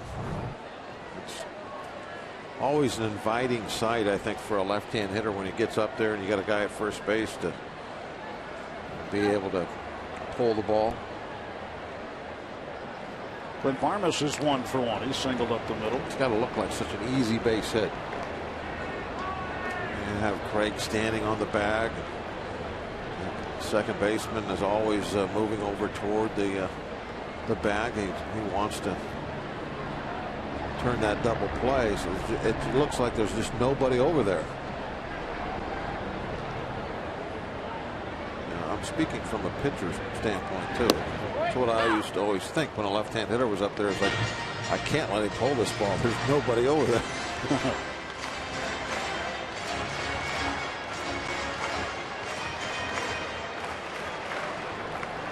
Look at that shot right there. It's all open. A lot of space for a ground ball base hit. Wow, look, that really shows it off. Ball and a strike to Varmus.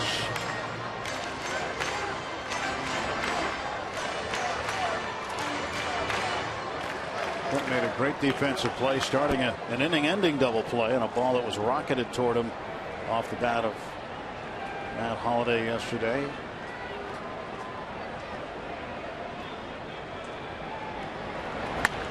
On the right field side, a fair ball. Presley. Oh, he's coming to third. He's going to come to the plate. And in with an RBI double is Clint Varmus. It's 4-3. All the way from first base, Alex Presley scoring. And the tying run in scoring position. Now with 2 outs, he's off with the crack of the bat, and he got a nice kick came off the railing, and that's what really set that up.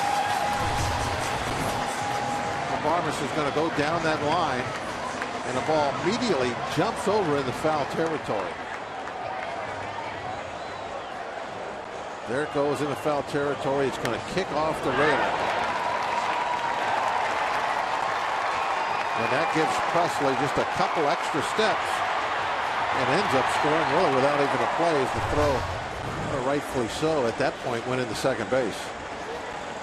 Double number 12 for Barmas. Pirates right back in it. Just a run down in the 4th inning. Josh Harrison pinch hitting. Jeff Lock's night is done. Lock's only going to get through 4 innings tonight. The Pirates bullpen is going to have to cover the rest of the game.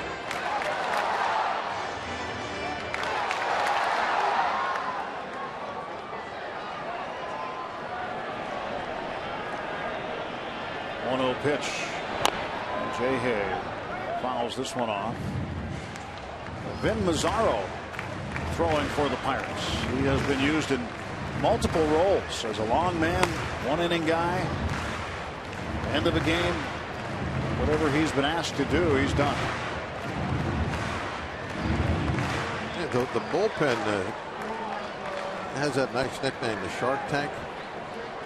But it's kind of like a Swiss Army knife, isn't it? More so, yeah. That's a good way to look at it. They can do anything down in that bullpen. Whatever you need.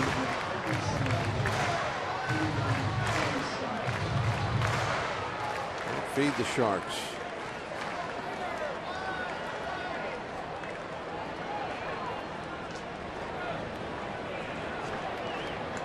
Josh Harrison has 6 hits in his last 11 at bats. Count is even, 2 balls and 2 strikes. Harrison started at second base in the second game of the doubleheader and had a base hit and a triple. Jason Grilly, the lead Shark of that tank, spending some time in the dugout nowadays, hoping that he can get back out there with that messed up forearm of his.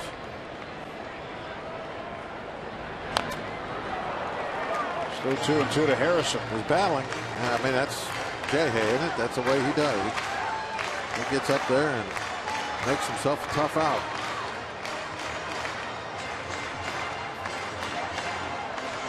Two for 13 for Harrison as a pinch hitter.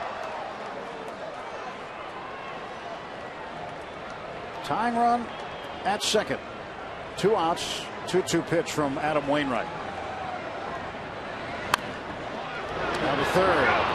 Backhanded by Freese. A low throw. Dug out by Craig. Nice play at first. So Alan Craig saves the inning for the Cardinals.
Not be reproduced or retransmitted in any form, and the accounts and descriptions of this game may not be disseminated without the express written consent of the Pittsburgh Pirates. 4-3 now, just a 1-run game. Pirates trailing the Cardinals as we head to the 5th inning at PNC Park. Game 4 of a 5-game set. Head and Shoulders and the Season of the Whip brings you this night of strikeouts for Jeff Locke. He had 6 of them. Well, he had a couple of pitches that were going pretty well for him. That fastball inside and the changeup. You see a couple of them there that are being whipped at. And there's the fastball on the inside corner for a strikeout. Those are his 2 main pitches tonight, and it was a rough night. And Mazzaro now on for his 37th appearance of the year. Good season.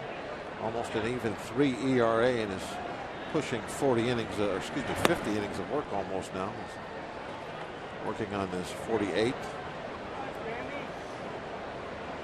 Daniel Descalso at the plate.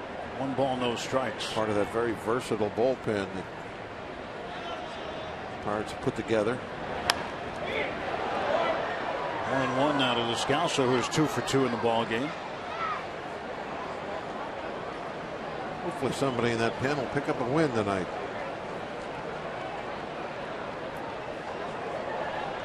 This is the kind of ball game that the Pirates early in the year, first couple of months, were winning routinely. Almost comeback victories. And bullpen going out there and just shutting the other team down for the last 3 or 4 innings.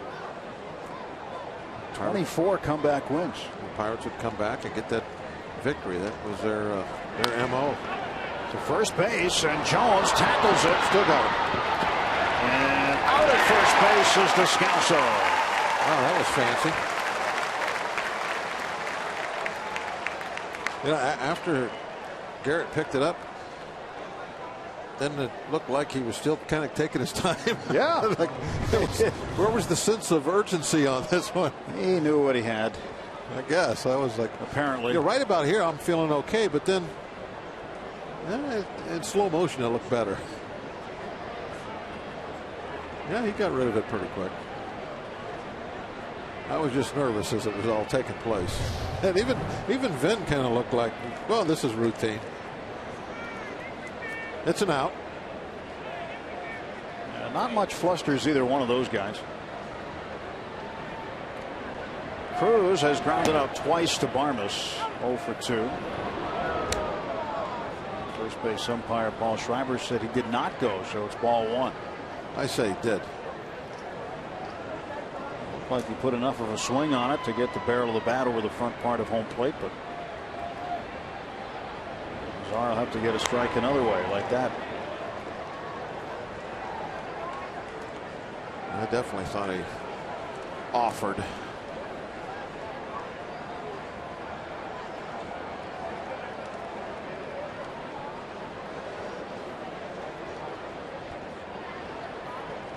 One 1 from Vin. There's a strike. 1 and 2. Getting ahead of Cruz. Cruz 0 for 2. His batting average dropping a few points. He's down under 215 now to 211.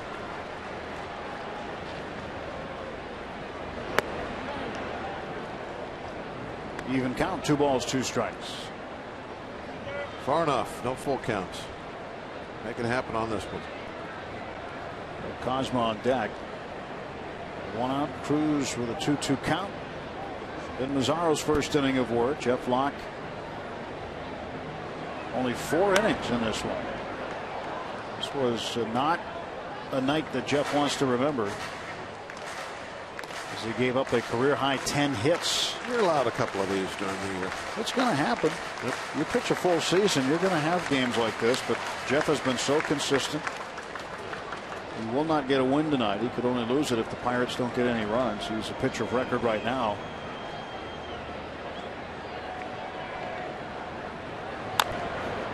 A swinging bunt. Mazzaro fields, throws, he got him.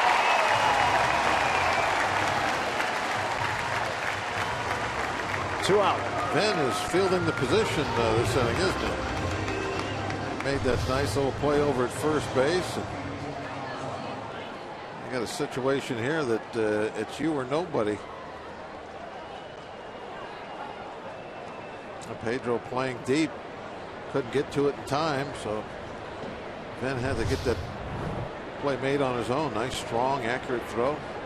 He's a ball player. Cosmo.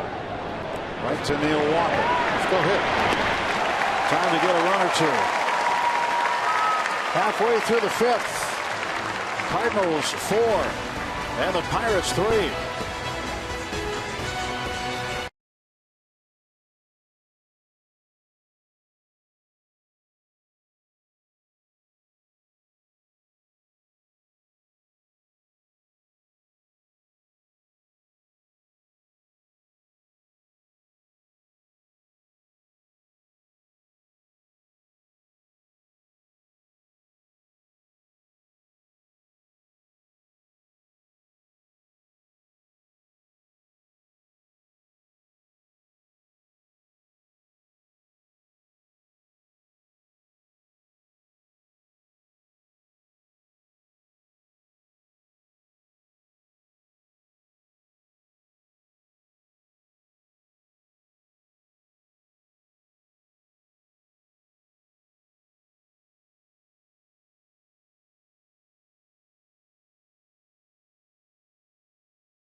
And the mighty Cardinal offense has struggled, at least in the first 3 games of the series.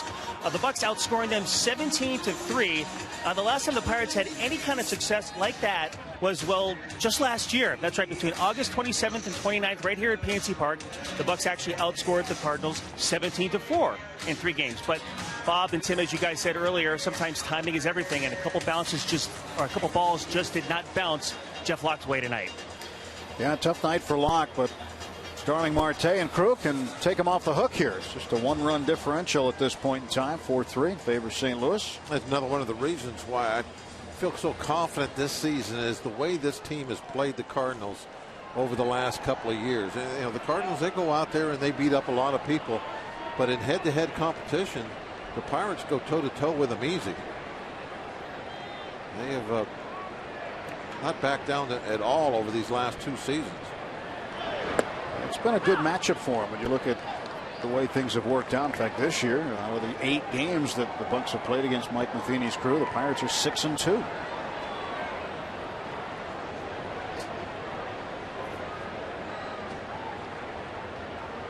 Oh, and 1 to Marte. He walked in the first inning and scored, rounded out the 3rd.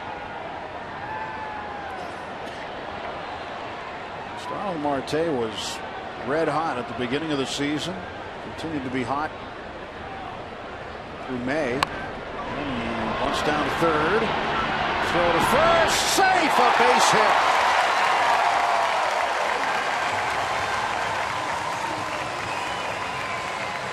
And Mike Matheny not very happy. He's coming out to pay Paul Schreiber a visit. As the play was developing, to me it looked like that the bunt was just going to be a little too hard.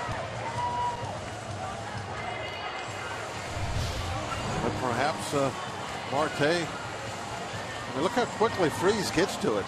In good shape, quickly gets the ball in his hand, but Marte should have been called out. The ball definitely beat him. Oh well, you got one. Well, the Pirates got a call, and the tying run is aboard with nobody out. Neil Walker at the plate, home run his last time up. Walker 1 for 2 tonight. Go to first. Marte falls back to the bag.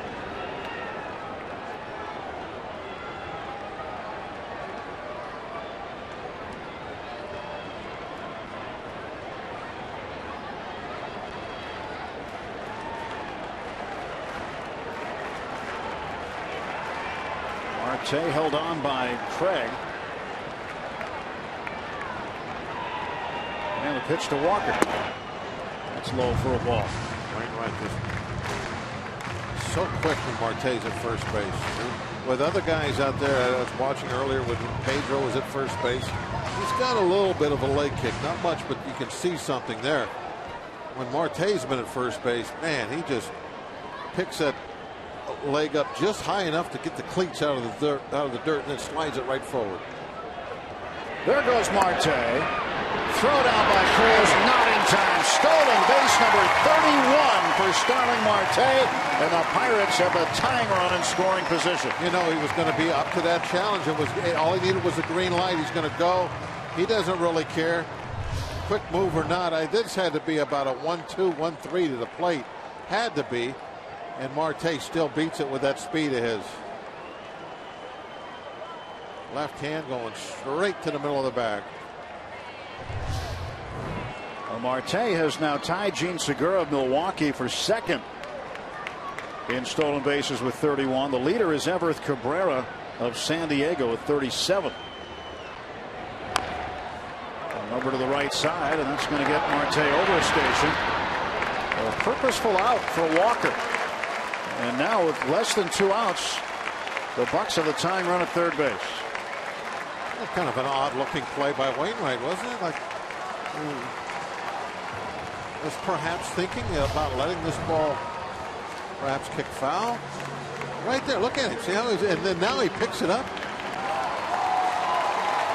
What's that all about? The way he looked like he was coming off the mound, just barely jogging. I think he thought that ball was going to go foul. But as a pitcher fielding that, Bobby, no matter, you don't pick it up and get the out when you can, aren't you? Yeah. I can see sometimes allowing a ball to go. If that ball goes foul, then Marte doesn't go to third. You don't have the tying run at third, the infield in. I mean, he was trying to prevent that ball being pulled to that side to create this situation that he's in now. But if you do, it's kind of like taking a penalty flag and taking points off the board. When you got an out and you decide to let it go foul, you could get burnt by doing that. But I've seen some pitchers make that decision, thinking, hey, I'm going to get this guy out, and he won't move the runner up. Usually that I've seen that happen on sac bunts. I'll let it go foul. 1 ball, no strike pitch. A late strike call from Chad Fairchild. 1-1. McCutcheon's 0 for 2. One off the plate.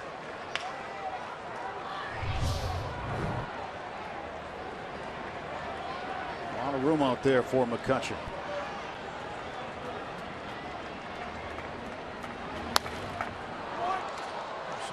Pretty good location on those last 2 pitches.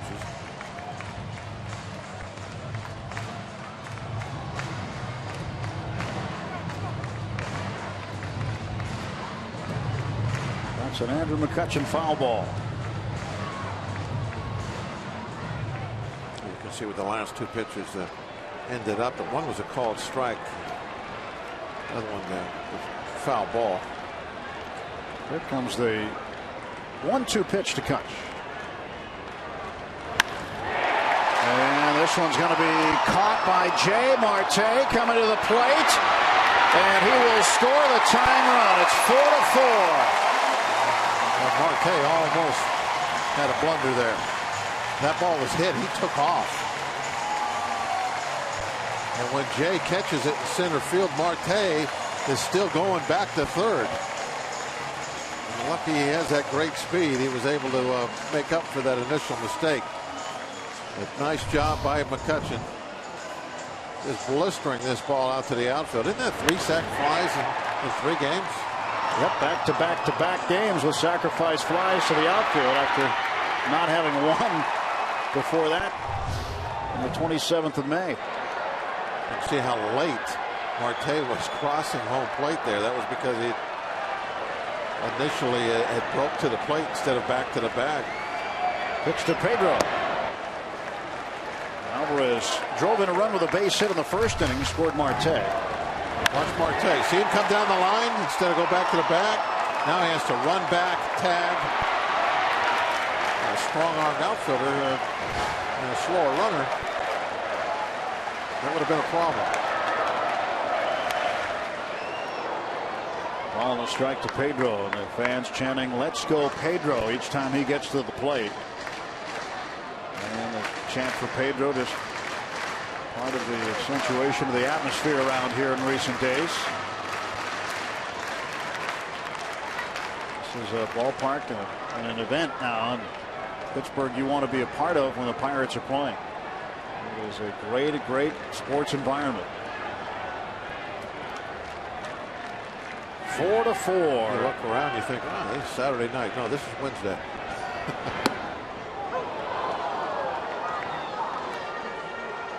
Pirates have had crowds well in excess of 30,000 each game this homestand.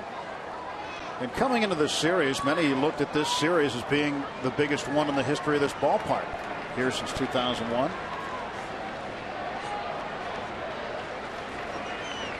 1-2 to Alvarez. It's in the dirt. 2 balls, 2 strikes.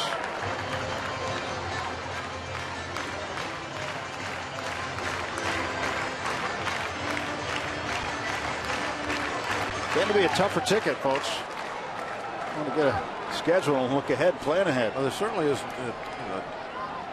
really difficult now to just sit around and think, hey, I'm going to the game tonight. You just do a little planning ahead.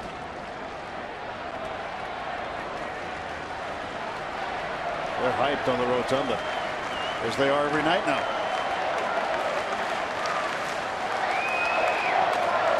Two balls, 2 strikes to Alvarez.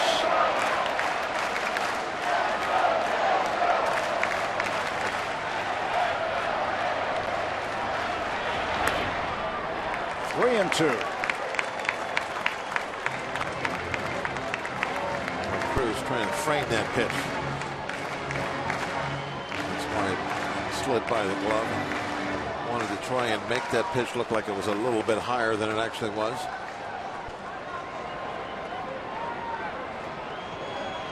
Full count to Alvarez. And Wainwright's got his sign from Cruz. Payoff pitch. Nope, didn't swing. And he's rung up by Corey Blazer, the third base umpire, on the appeal. Strikeout of Alvarez. Pirates get a run on a hit. The game is now tied at 4.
Is brought to you by Day Automotive. We're going to make your day.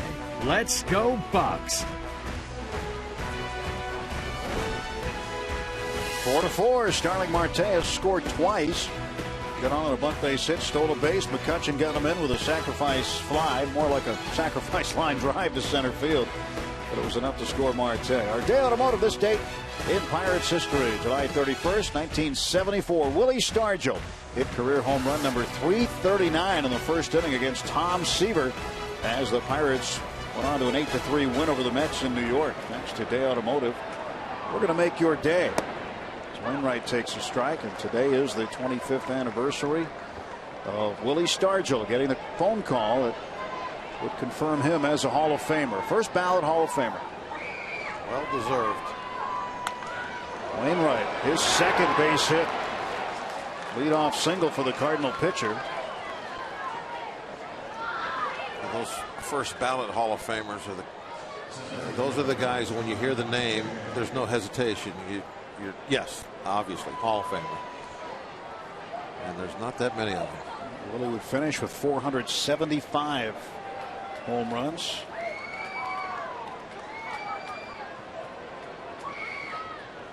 And just tragically and terribly on opening day of the stadium, Stargell passing away. 2001.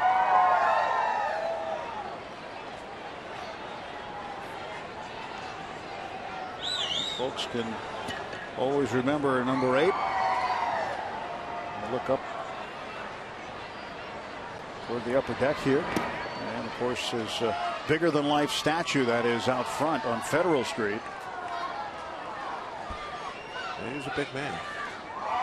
So that's a fitting statue to have it that big. He was a bigger than life player.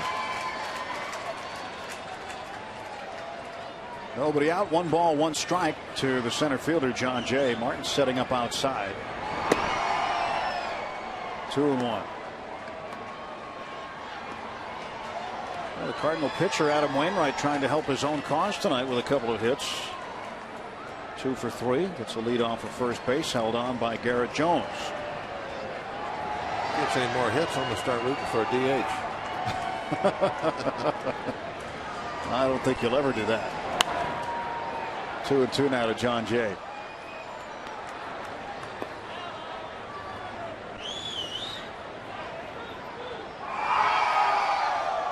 Pretty complete package. Some instructions.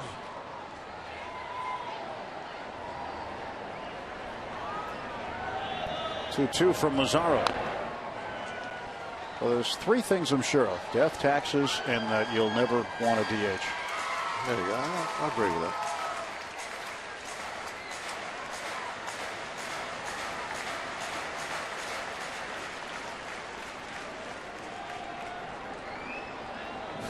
Ban the DH. It's a new sign. Dash just fixed it up a little bit. Pretty good looking pitch right there, but called the ball, and the count full, 3-2. Sometimes the signs get a little weather worn. We have to refresh them.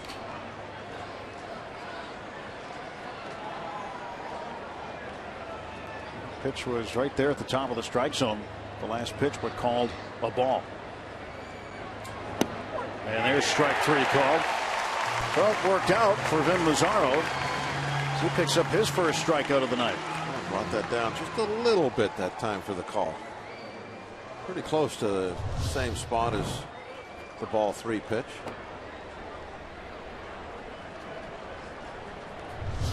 Jay not really arguing. I think he's shaking his hands. Got to be upset at himself. It certainly was in the strike zone. Took 2 pitches in a row in the strike zone. Beltran to center field. Over toward left center is McCutchen. Ball tailing away off the left-handed bat. 2 outs. Back to first, Wainwright. Oftentimes a ball off a lefty's bat from a right-handed pitcher will tail that way, and that's where McCutchen ended up in the gap, having to catch the ball to retire Beltran. 2 for 4 now.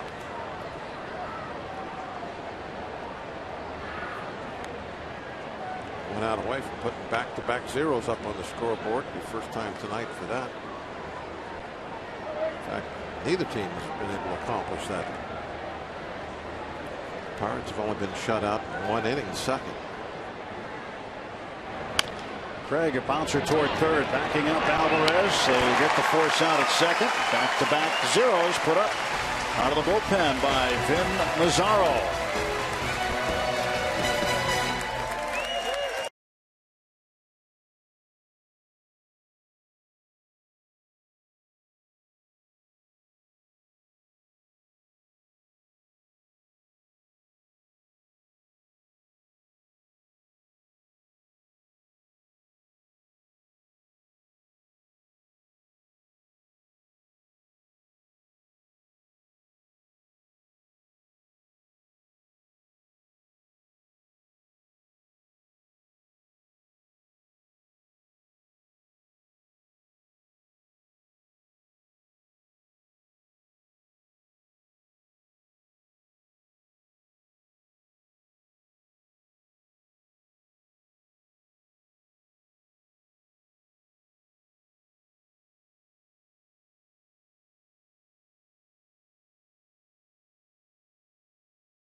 The town this Friday at 7:05. All fans take home a Pirates t-shirt at the gates, courtesy of Central Blood Bank.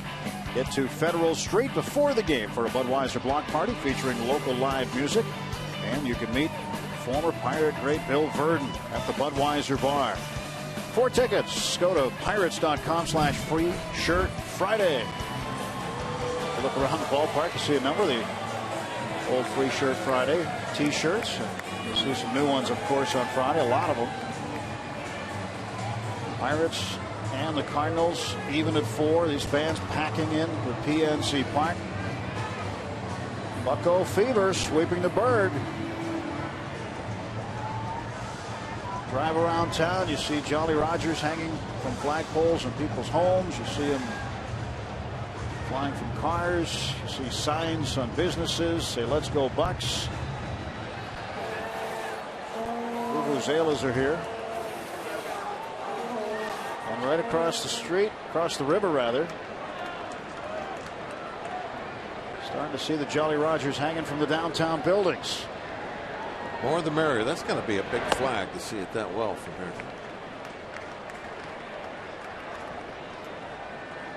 I know one of those buildings has a big empty pole right now. You could put a big Jolly Roger on. That was your idea, Bob.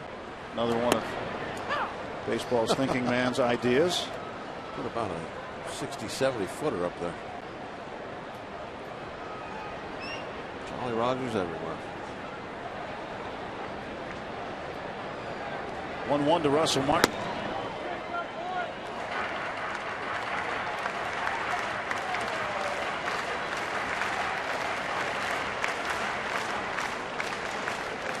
That's the thing to have.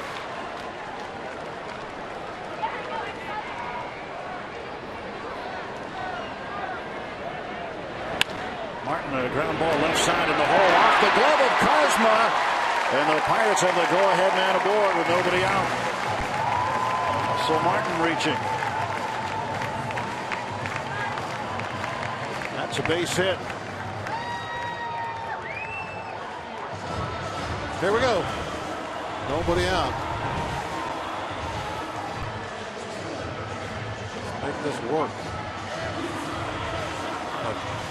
Cosma gets this. He's probably going to have a play, even though it's deep in the hole, because he was cheating that side anyway, and it was hit fairly hard. Take advantage. We'll see what Garrett Jones can do. He has a pair of hits.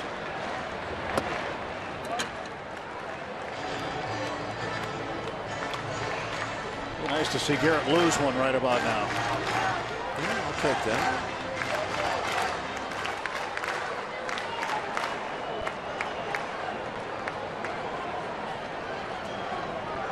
No, Parrott, no. No, don't do that. Don't do that. Jones to right field, and Beltran's got it. I saw the trajectory. I was hoping.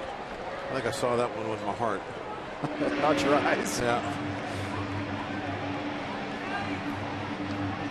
Obviously not quite with the head of the bat. That one didn't really carry you like Garrett really gets it. A little pat on the back.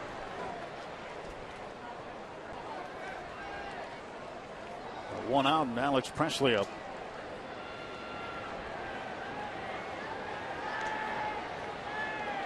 Presley's 0 for 2. Rounded out to short. In the second inning, actually, it was a double play. It deflected off the glove of Wainwright. Right to Kozma. Who then stepped on second base and threw on to first. Thinking about dropping down a bunt there. Maybe trying to avoid a double play ball.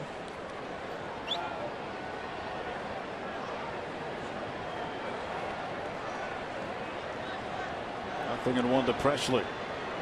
So Martin off of first base, stretched by Wainwright, and the pitch. Strike 2. Bullpen active for the Pirates. Tony Watson. Looks like he's getting ready to go. Cardinal pen might see some action here soon also. Wainwright up in the 90s now as far as his pitch count.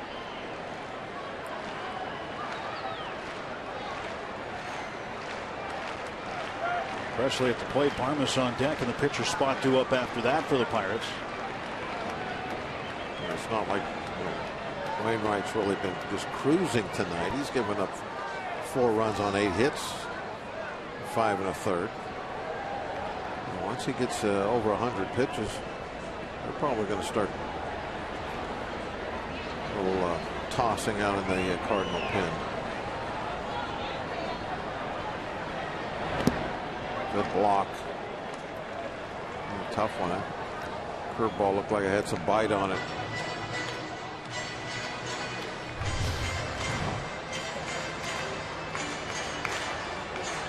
Textbook. Glove in the dirt. Let the ball bounce all the way up. Take it in the chest protector. You want it to hit something soft, so it just falls straight down.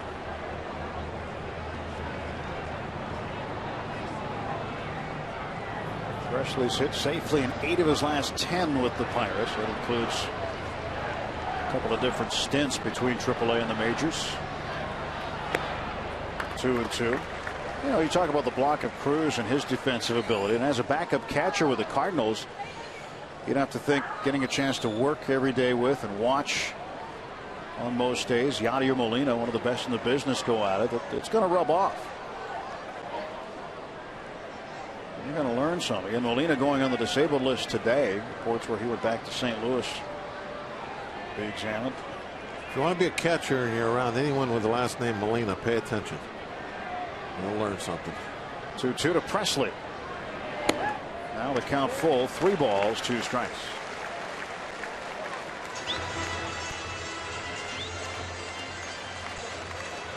Wainwright getting closer to 100 pitches. 95 of them now.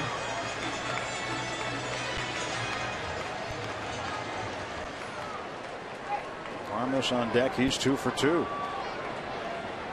A 1 out, a full count.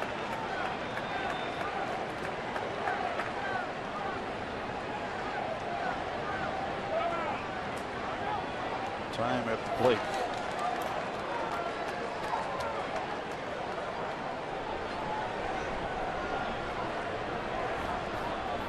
Martin run here. Well, Jones didn't run earlier. In fact, I think that was the. There goes Martin, swing and a miss, throw down, and they strike him out, throw him out, inning double play. I was going to say that was the double play that he didn't run on, and They do run this time. It's still a double play. On to the 7th, 4-4 ball game.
Bucks host the Rockies this Saturday at 7:05.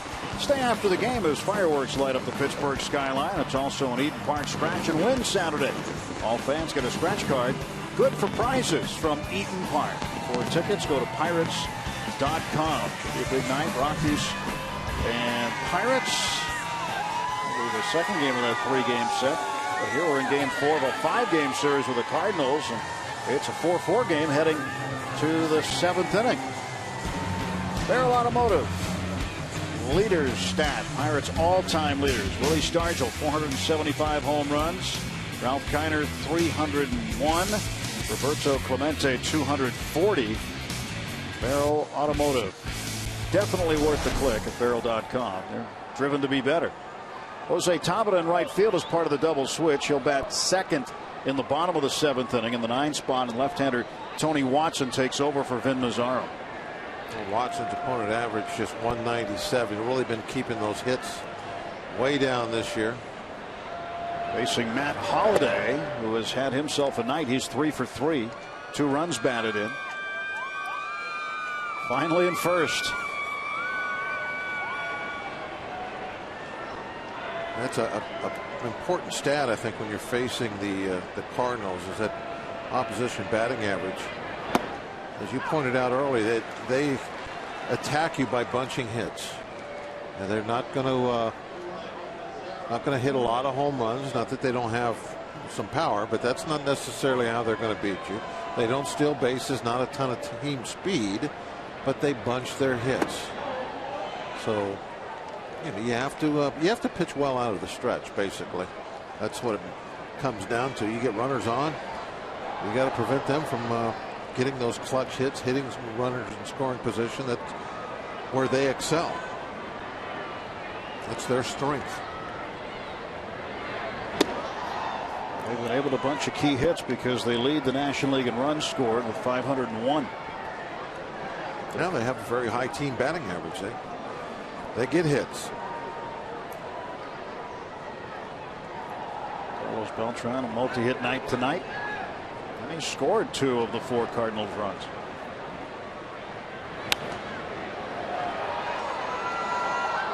Matt Holliday with a full count at 3-2. Watson trying to get rid of him here.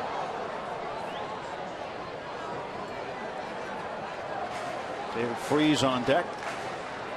He's 0 for 3.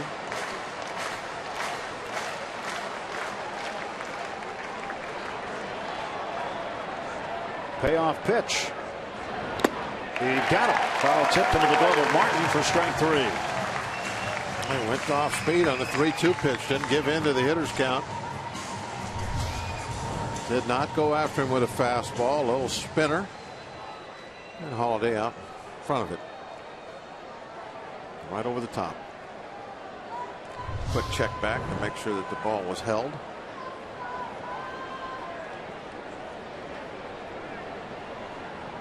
One out, Freeze the hitter. Cardinal third baseman takes ball one.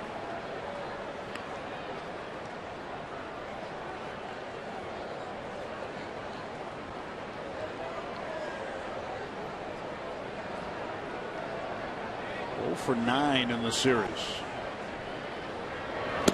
Way out front, swing and a miss. 1 ball and 1 strike. Before this series began, the Cardinals were swept by Atlanta. And they've lost 3 in a row to the Pirates so far.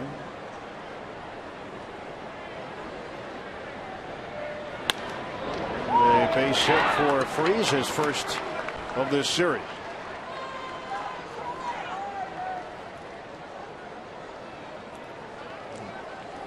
Trying to go fastball in that time. That's really the strength of Tony Watson, where he's most comfortable pitching. In his words, glove side fastball extension. But which translates into what? Fastball in. Yeah. But he didn't quite get that one in.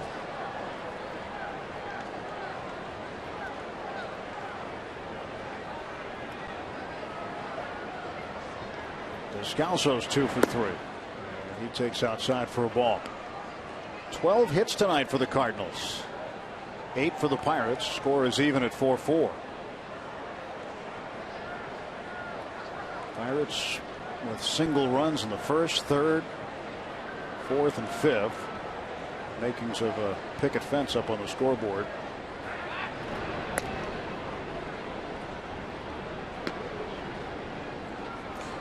You know, that shot with the center field camera on that pickoff throw, you can really read it so quick because you see him leaning toward first immediately when he brings his foot up. But the base runner doesn't have that view, so he can't really tell. That's what brings that deception. But watching the screen, we can tell immediately that Watson was going to first.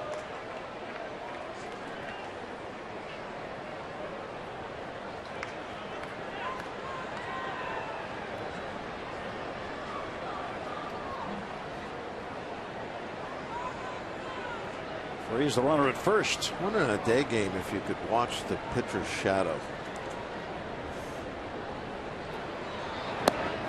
Strike call, 2-1 to Descalso. And you could see it move toward first. And you'd know to get back. If the shadow stays in the same spot, you know he's standing straight up. He's going home. The shadow knows. I guess it depends which way the sun is, right? Yeah, you'd have to have the right angle.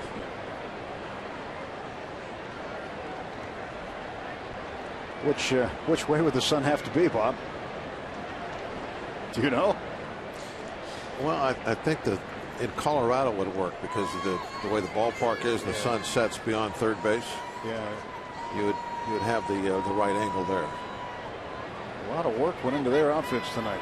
No, you're changing the subject. No, just commenting on what they're showing us in the truck. No, you asked me a question. Because if I don't say something, somebody might say something to me. So I thought I'd comment on it. A lot of work went into those outfits. Yes, they did. Yeah, look at the shadows. Very nice. A lot of work went into these outfits tonight. It took me a long time to get this tied just right.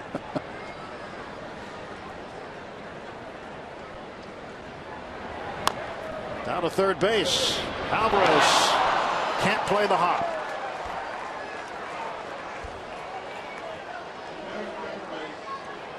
Didn't look like Pedro got in the right position for that hop, and the ball played him. And now the Cardinals with 2 on and 1 out. He broke in. He was going to go for the short hop, and then saw he couldn't get there in time. Tried to back up. See, he's back on his heels, trying to get away from the ball so he could get a little bit longer look at it. And you're exactly right. He got caught in between. All right, nothing we can do about that now. We'll get the next guy.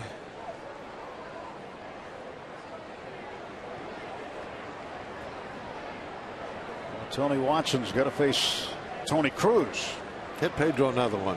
He'll redeem himself with a nice double play. Ground ball to third right here. Strike one called to Cruz. Good fastball, glove side extension. Very nice, Bob. Right to the inside corner.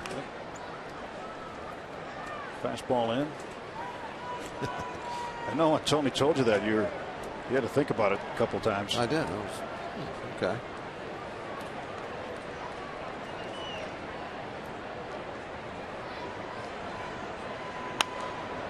Nothing in two to Cruz.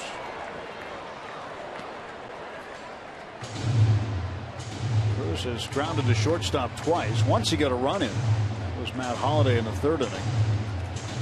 For RBI, his 6th of the year.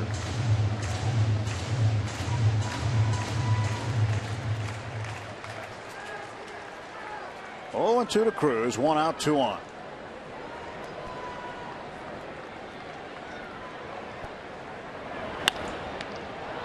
To Watson. And will just get one out of it. We got to hurry a little bit. Almost got nobody on that. It went from double play ball to just about bases loaded.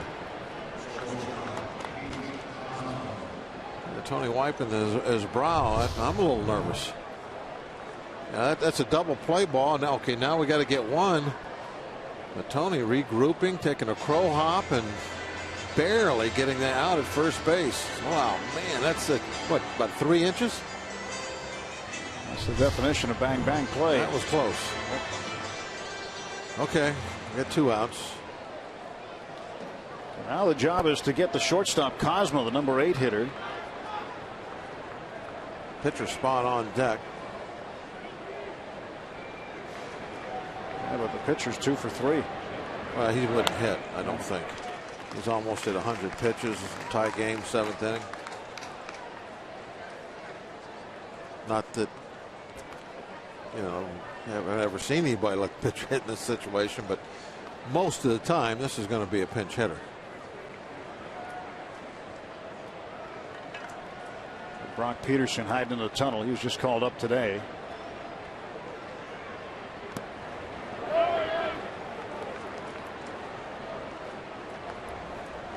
Seth Manis out in the bullpen.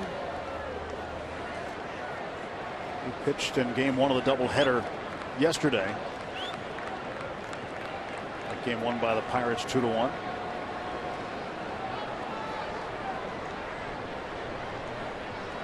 One ball, 1 strike to Cosmo. 2 on, 2 out.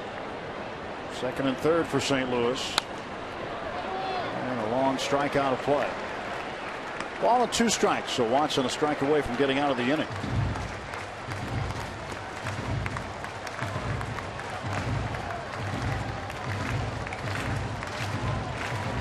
Sweet, huh? A lot of work went into that outfit. I like it a lot. Favorite one of the night. It's juggler, too. 1-2. Fouled it back.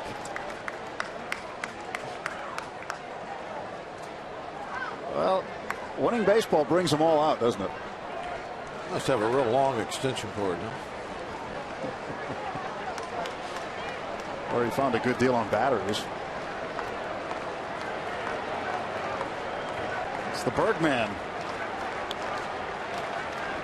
1-2 pitch. Cosmo went, and the appeal. Schreiber agrees. Strike 3. Nothing across for St. Louis in the top half of the 7th inning. It is stretch time in Pittsburgh. The score: the Cardinals 4 and the Pirates 4. We keep it here for the 7th inning stretch. It's time for the 7th inning stretch. We invite you now to stand, follow the bouncing Eaton Park Smiley Cookie, and join everyone watching at home on Root Sports as we sing "Take Me Out to the Ball Game."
game and a half.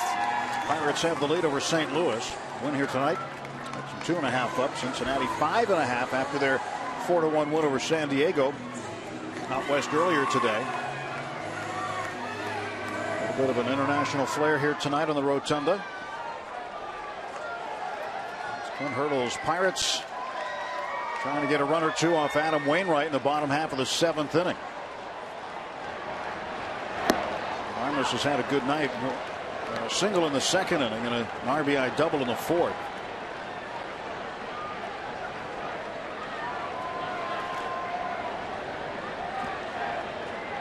A 1 pitch. Armas fouls it off and it's 0-2. Well, it is good to see the contributions that Clint Barmas is making with the bat in recent days. He's always made them with the glove.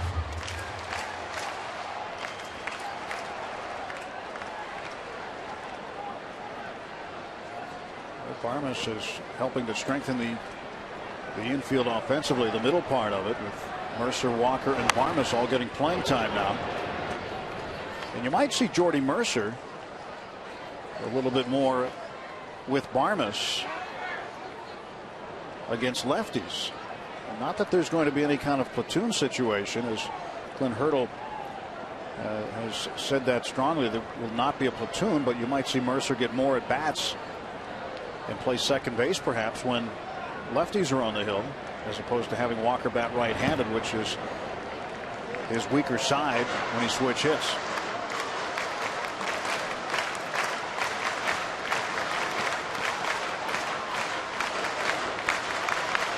One ball and 2 strikes to Clint Barmas.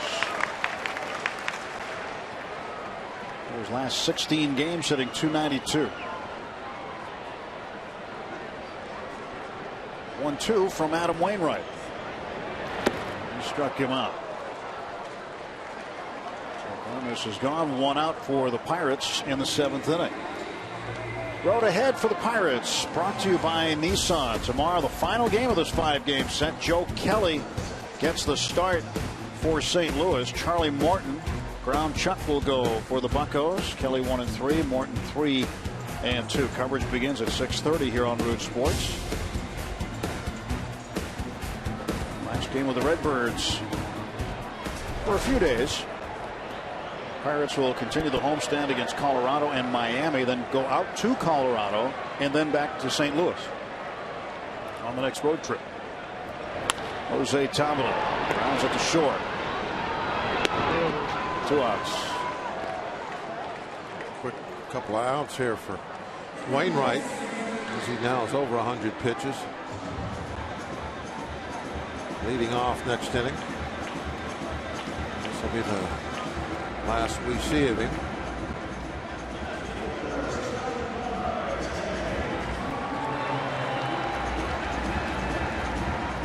Back to the top of the order, Starling Marte, 1 for 2 with a walk. He scored twice, stole his 31st base. Be good to get in the Cardinal bullpen. They haven't been all that effective of late. He's trying to find a way to get Wainwright out of the ball game. Wainwright due to lead off in the top of the 8th.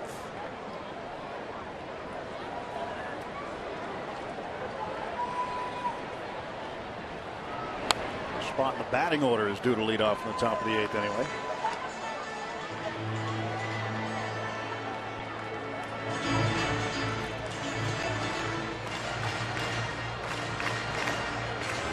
Starling Marte uses his speed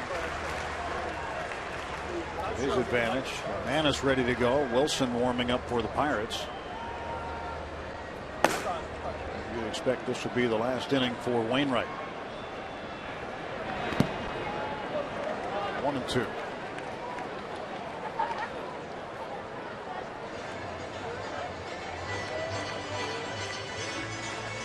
Mike Matheny's team, every time the Pirates would look up, it looked like the Cardinals were winning. Just until recently, they've fallen into this funk, but a lot of the teams they were beating, the way the schedule fell, were not teams that were 500 or better. They have struggled against teams that are 500 or over. I gave you the number earlier in the broadcast tonight. 14-22 are St. Louis against teams 500 and above.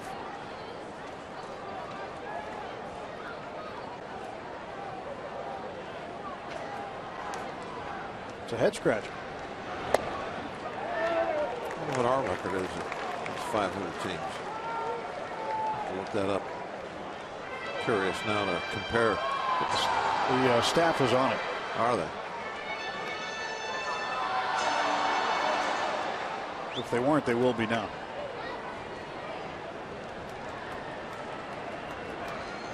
And they might be saying, well, we look things up all the time for them. They're going to look that up themselves once. Payoff pitch. Marte strikes out, ball in the dirt, and Cruz whips it down to first. So 1, 2, 3 go the Pirates in the bottom of the 7th inning, and Wainwright strikes out 2. Everybody time to play punch out.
There's a big fan right there. Great shots from the AGH cam.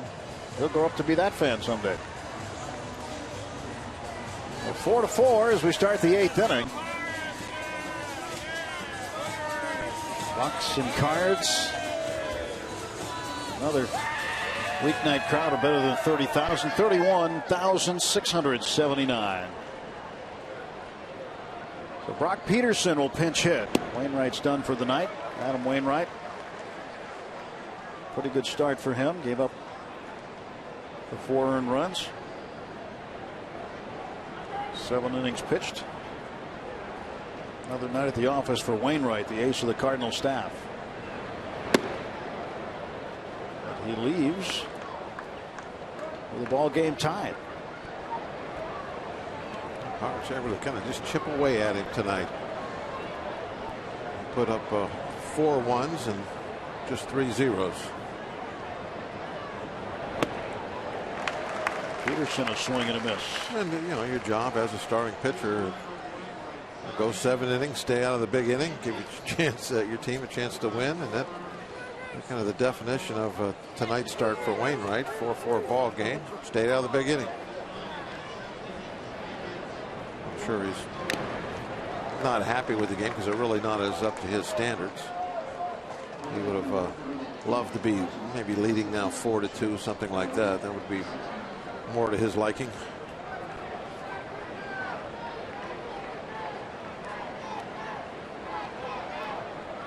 And I think when you generally hear that saying about pitchers that you got to give your team a chance to win. I think that's a good way to talk about an average pitcher, average starting pitcher. When you're a cut above those guys, it's not give your team a chance to win. It's win ball games. A little more pressure, when you're one of the top dogs. Wandy sitting there. He's been doing quite a bit of long toss of late, getting closer to getting that arm back in shape. No return date set for Wandy Rodriguez, but he continues to work out, continues to get back in condition to throw in a game. 2-2 to Peterson. That's up high. Peterson hit his 23rd homer last night for AAA Memphis, and he leads the Pacific Coast League with 23 home runs. Won a game over Tucson last night. Padres AAA team. Made his major league debut earlier this month. Fouls it back. This is the 6th game he has appeared in for the Cardinals.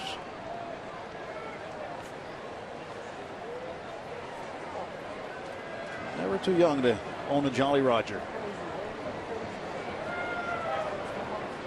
Our first Jolly Roger flag. Trevor Rosenthal warming up. It was tough to hit. 3-2. Foul out of play.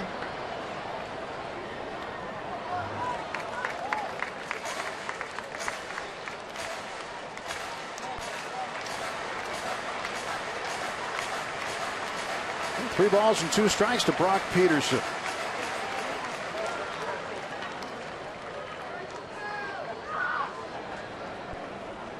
Again, the payoff. Got it. Strike 3. And Peterson down on strikes. 1 out in the 8th. It's a second strikeout with an off-speed pitch on a 3-2 count tonight for Watson.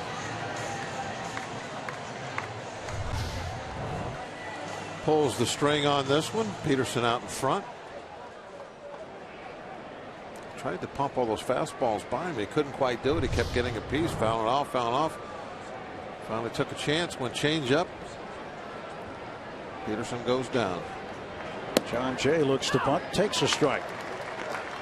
He has 1 hit tonight. It is a bunt base hit. That was in the 2nd inning. He's struck out twice since. 2 times looking on fastballs tonight. 0-1. The left side just past the diving Clint Barmas. And an opposite field single for John Jay.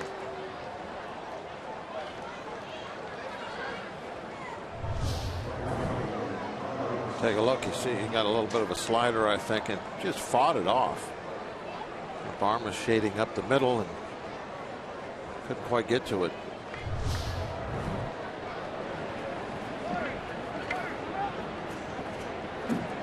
Timeout as Ray Searage wants to go out and talk to Tony. So while Ray heads out to the mound, we take a look at our Allegheny Health Network update on the catcher Michael McHenry. Examined and was out on the West Coast, diagnosed with a torn meniscus in his left knee. So he underwent season-ending surgery yesterday in Los Angeles.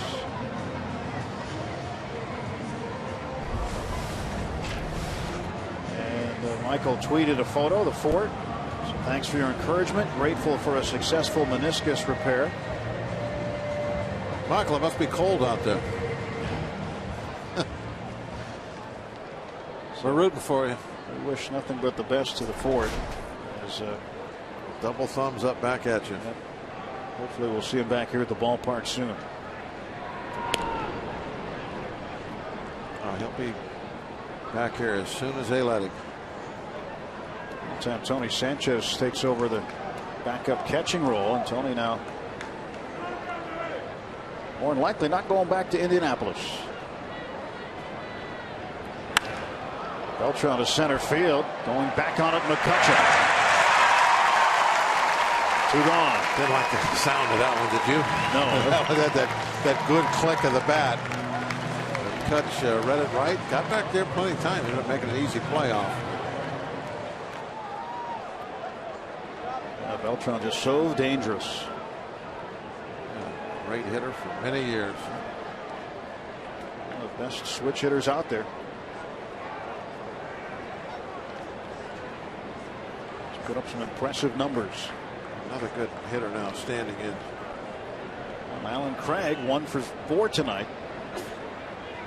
Broke an 0 for 22 streak and a 7-game hitless streak in the first inning with a base hit to left.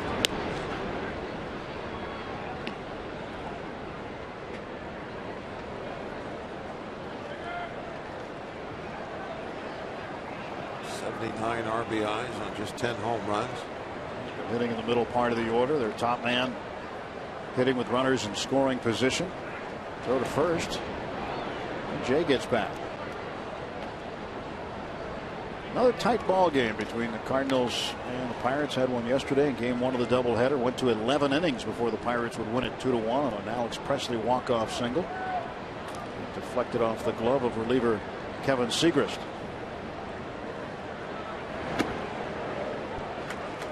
1-0 to Alan Craig. Pirates have played a lot of tight ball games this year. That can help prepare you for the stretch run when you play in a lot of close games. 15 of the last 20 games have been decided by 1 or 2 runs. They're used to it.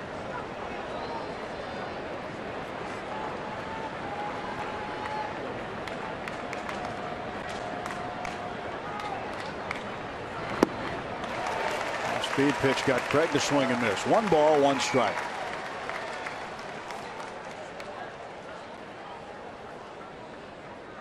Jason Grilli, who's on the disabled list, out there with Mark Melanson.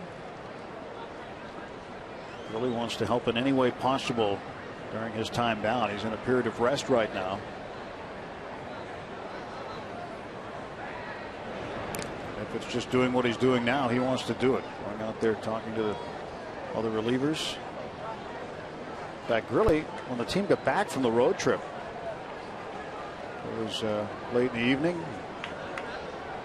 He came out to the ballpark to meet the team as they came off the bus. Wanted to be around his teammates.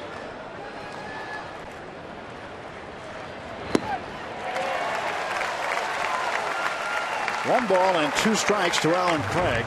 Being very effective with that changeup.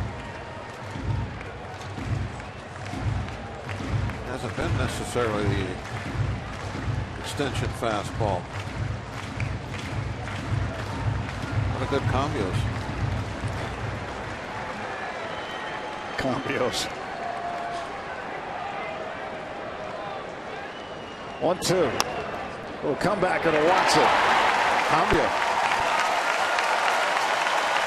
And no matter what language, Tony Watson gets him out. 4-4. We'll go to the bottom of the 8th.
4-4. We go to the bottom of the 8th inning. And aerial coverage provided by Goodyear. Everything Goodyear has learned making tires that go the distance inspires what they roll into yours. Goodyear, more driven. Pirates are having a very good year. There's 2 more months in this season. 2/3 of it over. They're looking good. First place. Best record in the game. This guy's pretty tough. When you look at his numbers, there are not a lot of weak spots sitting there. You were talking earlier about strikeout to walk ratio. 74-11 is not too shabby.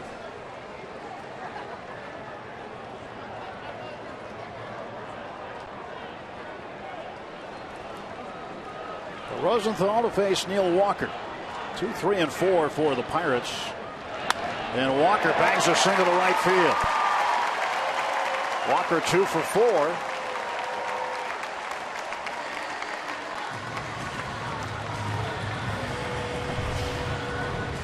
This is a way to get things rolling. Bad location. He was trying to go fastball away, missed his spot. Down and in. Walker just dropped the head of the bat to it. He is aboard. This certainly is the inning the Pirates want to get a run because they could come out, try to close it out in the top of the 9th inning. We're in the middle of the lineup. This would be a bunt situation, but not now. McCutchen 0 for 2. He's got an RBI with a sacrifice fly, scoring Marte in the 5th inning.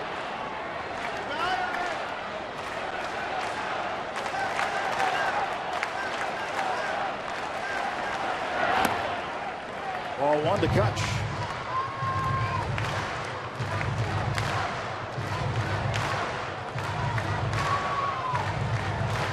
Everybody looking for a win. They want to run now.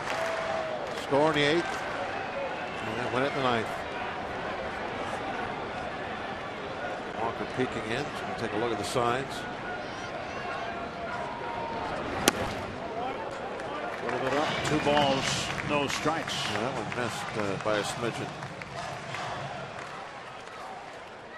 Well, you asked the question earlier, Bob. We mentioned the Cardinals' record against teams 500 and over, 14-22. The Pirates are 24-20. Did you look that up? What do you think I've been doing all night? 4 games over. That's pretty good. I like that. Did you have your research department do that, or did you do that? McCutchen skies this one to shallow right. Beltran will make the catch, and there's 1 out.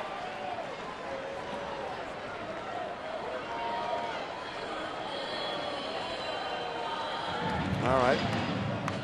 Another big bat coming up now. Pedro. See if he can drive one off the fence or over it.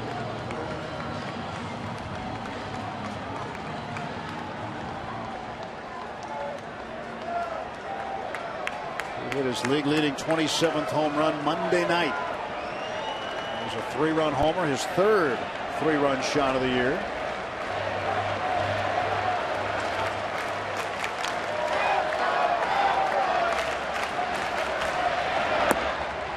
Ball 1 to Pedro.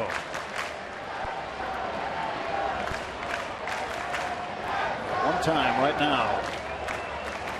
Cowboys looking for the one pitch he can drive. Walker representing the go-ahead run to first base. 1 out, bottom of the 8th inning.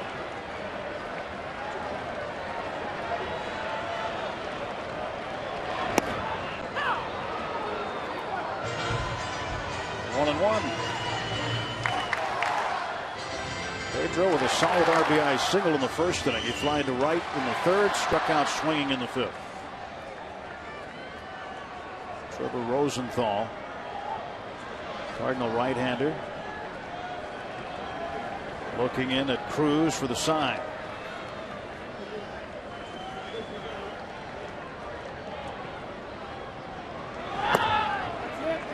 Two and 1.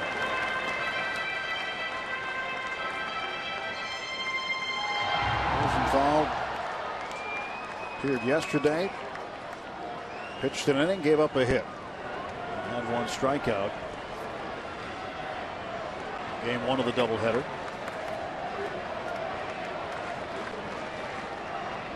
a long time on this 2-1. Now he knows what he wants. Alvarez hits it high in the air to left field. Holiday drifting back, still drifting back, and on the base of the warning track makes the catch. Walker moving up to second base. And now there are 2 out. The Pirates have the go-ahead run in scoring position for Russell Martin. A good heads-up play by Walker. Seeing Holiday drift back on that, just backing up, backing up, backing up. You're not going to get any kind of a throw-off towards second base if you're backing up like that. And Walker, a good smart play, got himself in the scoring position. Ideally, you would like to circle back quickly behind that ball and then got a lot of momentum coming forward to make that throw in.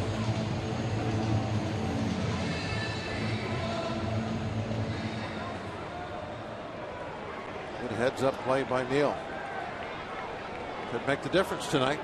Just a base hit away now. So Martin had a base hit in the 6th. 1 for 3.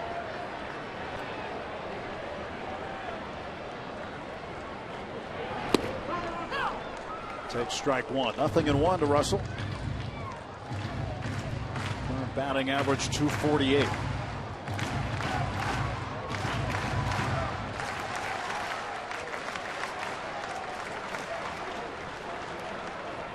The Pirates can get Walker in. This place will erupt. It's in the left center field. Here comes Walker, and the Pirates lead it 5-4.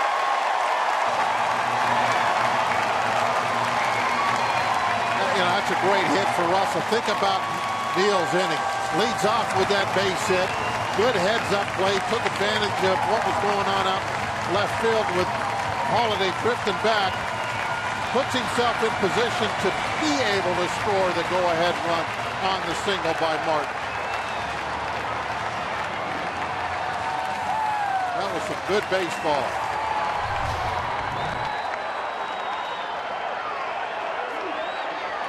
PNC Park electric right now.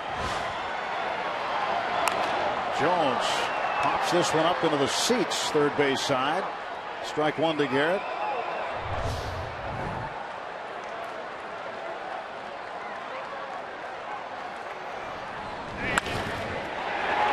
Right out there in the gap, so there's no way for anybody to have a play at the plate. Good spot for that base hit.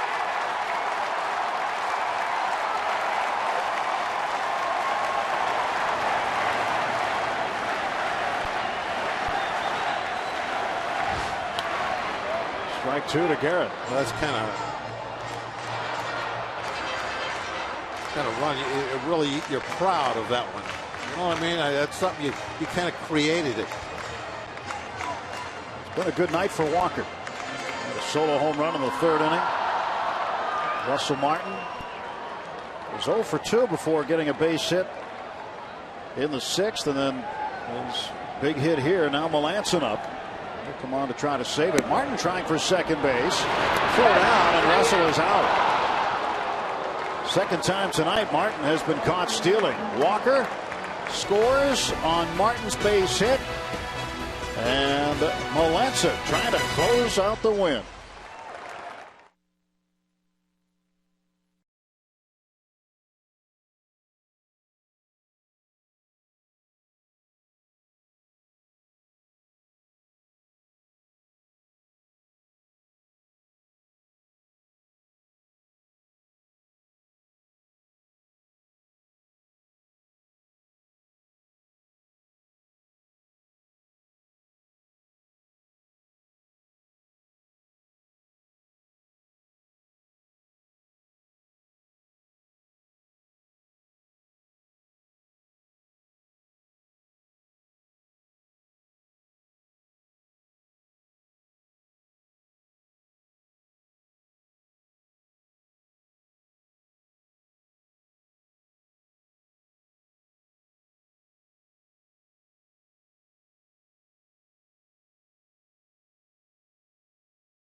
The Pirates and Rockies go at it at 1:35, and all kids 14 and younger get a Pedro Alvarez replica Sunday alternate jersey thanks to People's Natural Gas. #1 Cochran Family Fun Zone on Federal Street before the game. Bring the kids down for that and stay after when they get to run the bases. Pirates.com for tickets. Better than 31,000 on their feet as the Pirates have scored a single run in the bottom of the 8th inning to take a 5-4 lead. They have never led in this game until the bottom of the 8th. Russell Martin driving in Neil Walker with 2 outs. Walker 2 hits tonight, scored 2 runs. One of the hits a home run. I think his biggest play of the game, though, is that getting himself in the scoring position. That's winning baseball. That's the type of game the Pirates have played tonight. Couldn't find that big inning. There's no crooked numbers up there, but they just keep pushing, inning after inning, finding a way to put 1 run up. Gabby Sanchez over at first base for some added defense.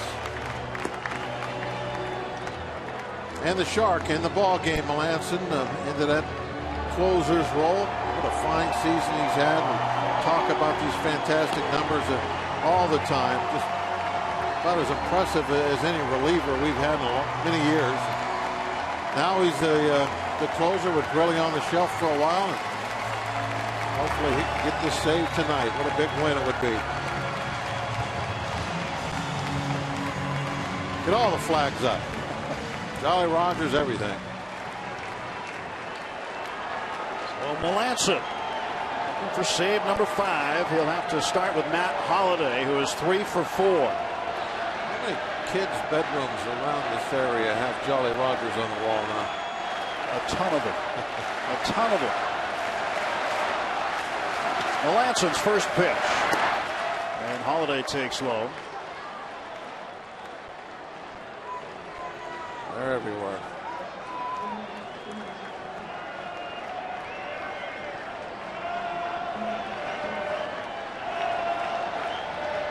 One-0 pitch. Holliday fouls it off. 1 ball and 1 strike. He's trying to go to right. Yeah, all but one of his hits this series has gone to right field. His first hit tonight went to left. There's 2 others to right. Definitely looked like he was going that way earlier. That first foul ball. Really, he's watching on from the pen. Here's the 1-1 to Holliday. There's a strike called. 1-2.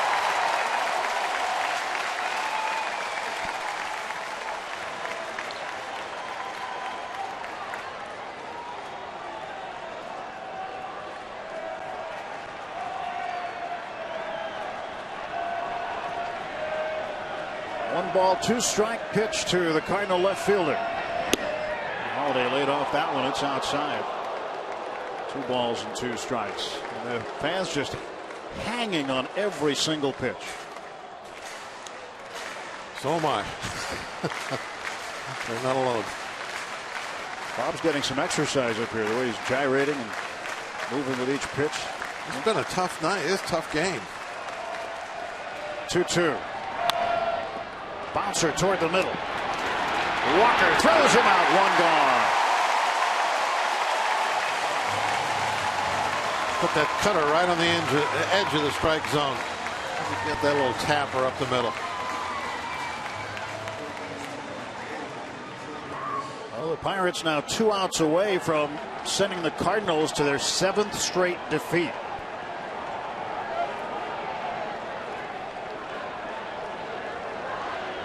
A win here tonight would give the Pirates a 2.5 game lead in the division.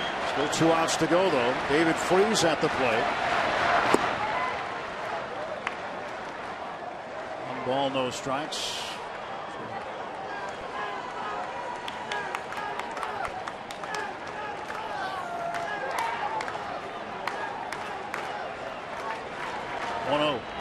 Swing and a miss. Pirates playing no doubles. Pedro guarding that 3rd base line. They'll give up a single, but not a 2-base hit. Don't want to let that time run get into scoring position. And Marte very deep and low. Everybody in the outfield. Playing back toward the track. Neil Walker grabs it for the out. There's Knight. 1 out to go. They love it.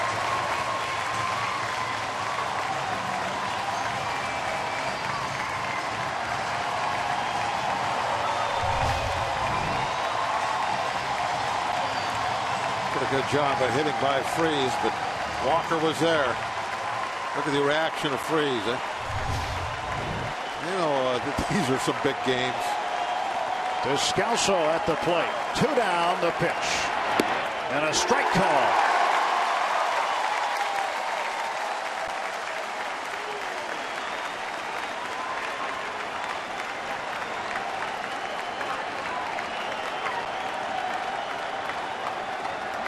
A lot of similar faces.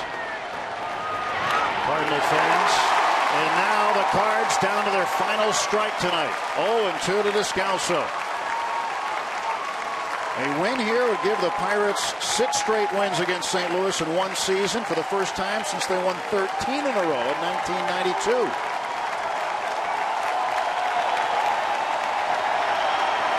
The 0-2 pitch. Right there! Strike 3 called! And the Pirates have a 2.5-game lead over the Cardinals in the Central. The first place Pirates have taken 4 of the first 4 against the Cardinals in this 5-game series. I don't know which of these 4 games has been a more satisfying victory. This tonight was just so fought, so hard for it. Nothing came easy from the first inning on. The entire game was just a battle every single inning. And they finally pushed it over and came up on top. A nice breaking ball back door, head over the outside corner. The Shark Tank love this one. That's right. And the Pirates in the fence. Give them some high fence. Well, the Bucks are now 23 games over 500, win number 65. Clint Hurdle now has a winning record as Pirates manager, 216 and 215. Let's go to Rob Ante. Tim and Bob, thanks very much. And Teague, the scene raucous here at PNC Park. A standing ovation as the team took the field in the bottom of the 9th inning, or top of the 9th inning after having taken the lead in the bottom of the 8th inning. And people just going bonkers around here, waving their arms up and down, jumping up and down for every pitch in that 9th inning. It was a lot of fun at the ballpark tonight. Well, and, that's exactly the way the series has gone, Rob, is, the Pirates have started out, they were, a game and a half behind, now they're ahead, now they added on another to it. This city, these fans have caught on to what's going on right here. The Pirates are playing very, very, very well. The Cardinals and the Reds are not, and all of a sudden this thing is changing a little bit, where the Pirates are picking up ground. So yeah, they have a reason to be excited, and they are. The Cardinals came into PNC Park in first place in the NL Central. We know they will not leave in first place in the NL Central. The Pirates winning their 4th straight. Let's go downstairs now with Dan Potash. Danny. All right, with tonight's victory, the Pirates are now a season best 23 games over 500. Their comeback win tonight is their 25th comeback win of the season. And Russell, how nice was it to take the field to the top of the 9th inning to a standing ovation from 32,000 fans here tonight? Felt great. Awesome. Good job. How much does the confidence continue to grow for this team, considering someone like Jeff Locke, who does not have a normal Jeff Locke night, but you guys continue to find a way to chip away, and then the Shark Tank does their business? Now, our bullpen did a great job out there tonight. Played good defense. We just showed a lot of fight. We got a lot of heart, and we played the game of heart, and we've been successful doing that way. Taking the first 4 games of this 5-game series, it's not enough, is it? No, we got one more to go. Will you sleep well tonight knowing that you have a 2.5-game lead in first place in the NL Central? Feels good. All right, Russell, thank you. Thank you. Guys, it's all yours. Dan and Russell, thanks very much. It's certainly the bullpen, a big part of the story, but the offense getting great balance up and down the lineup. One of the heroes tonight for sure, Teak, was Neil Walker, and he's our player of the game, brought to you by your Western PA Honda dealers. he was really, really good tonight. The home run, and of course scored the winning run as well in the bottom of the 8th. Yeah, Neil Walker's kind of one of those guys that you haven't got a whole lot of production of yet. And if he starts getting hot right now for the last couple months of the season, that's going to go an awful long way about getting the Pirates to where they want to be. If he contributes, the offense continues to do better.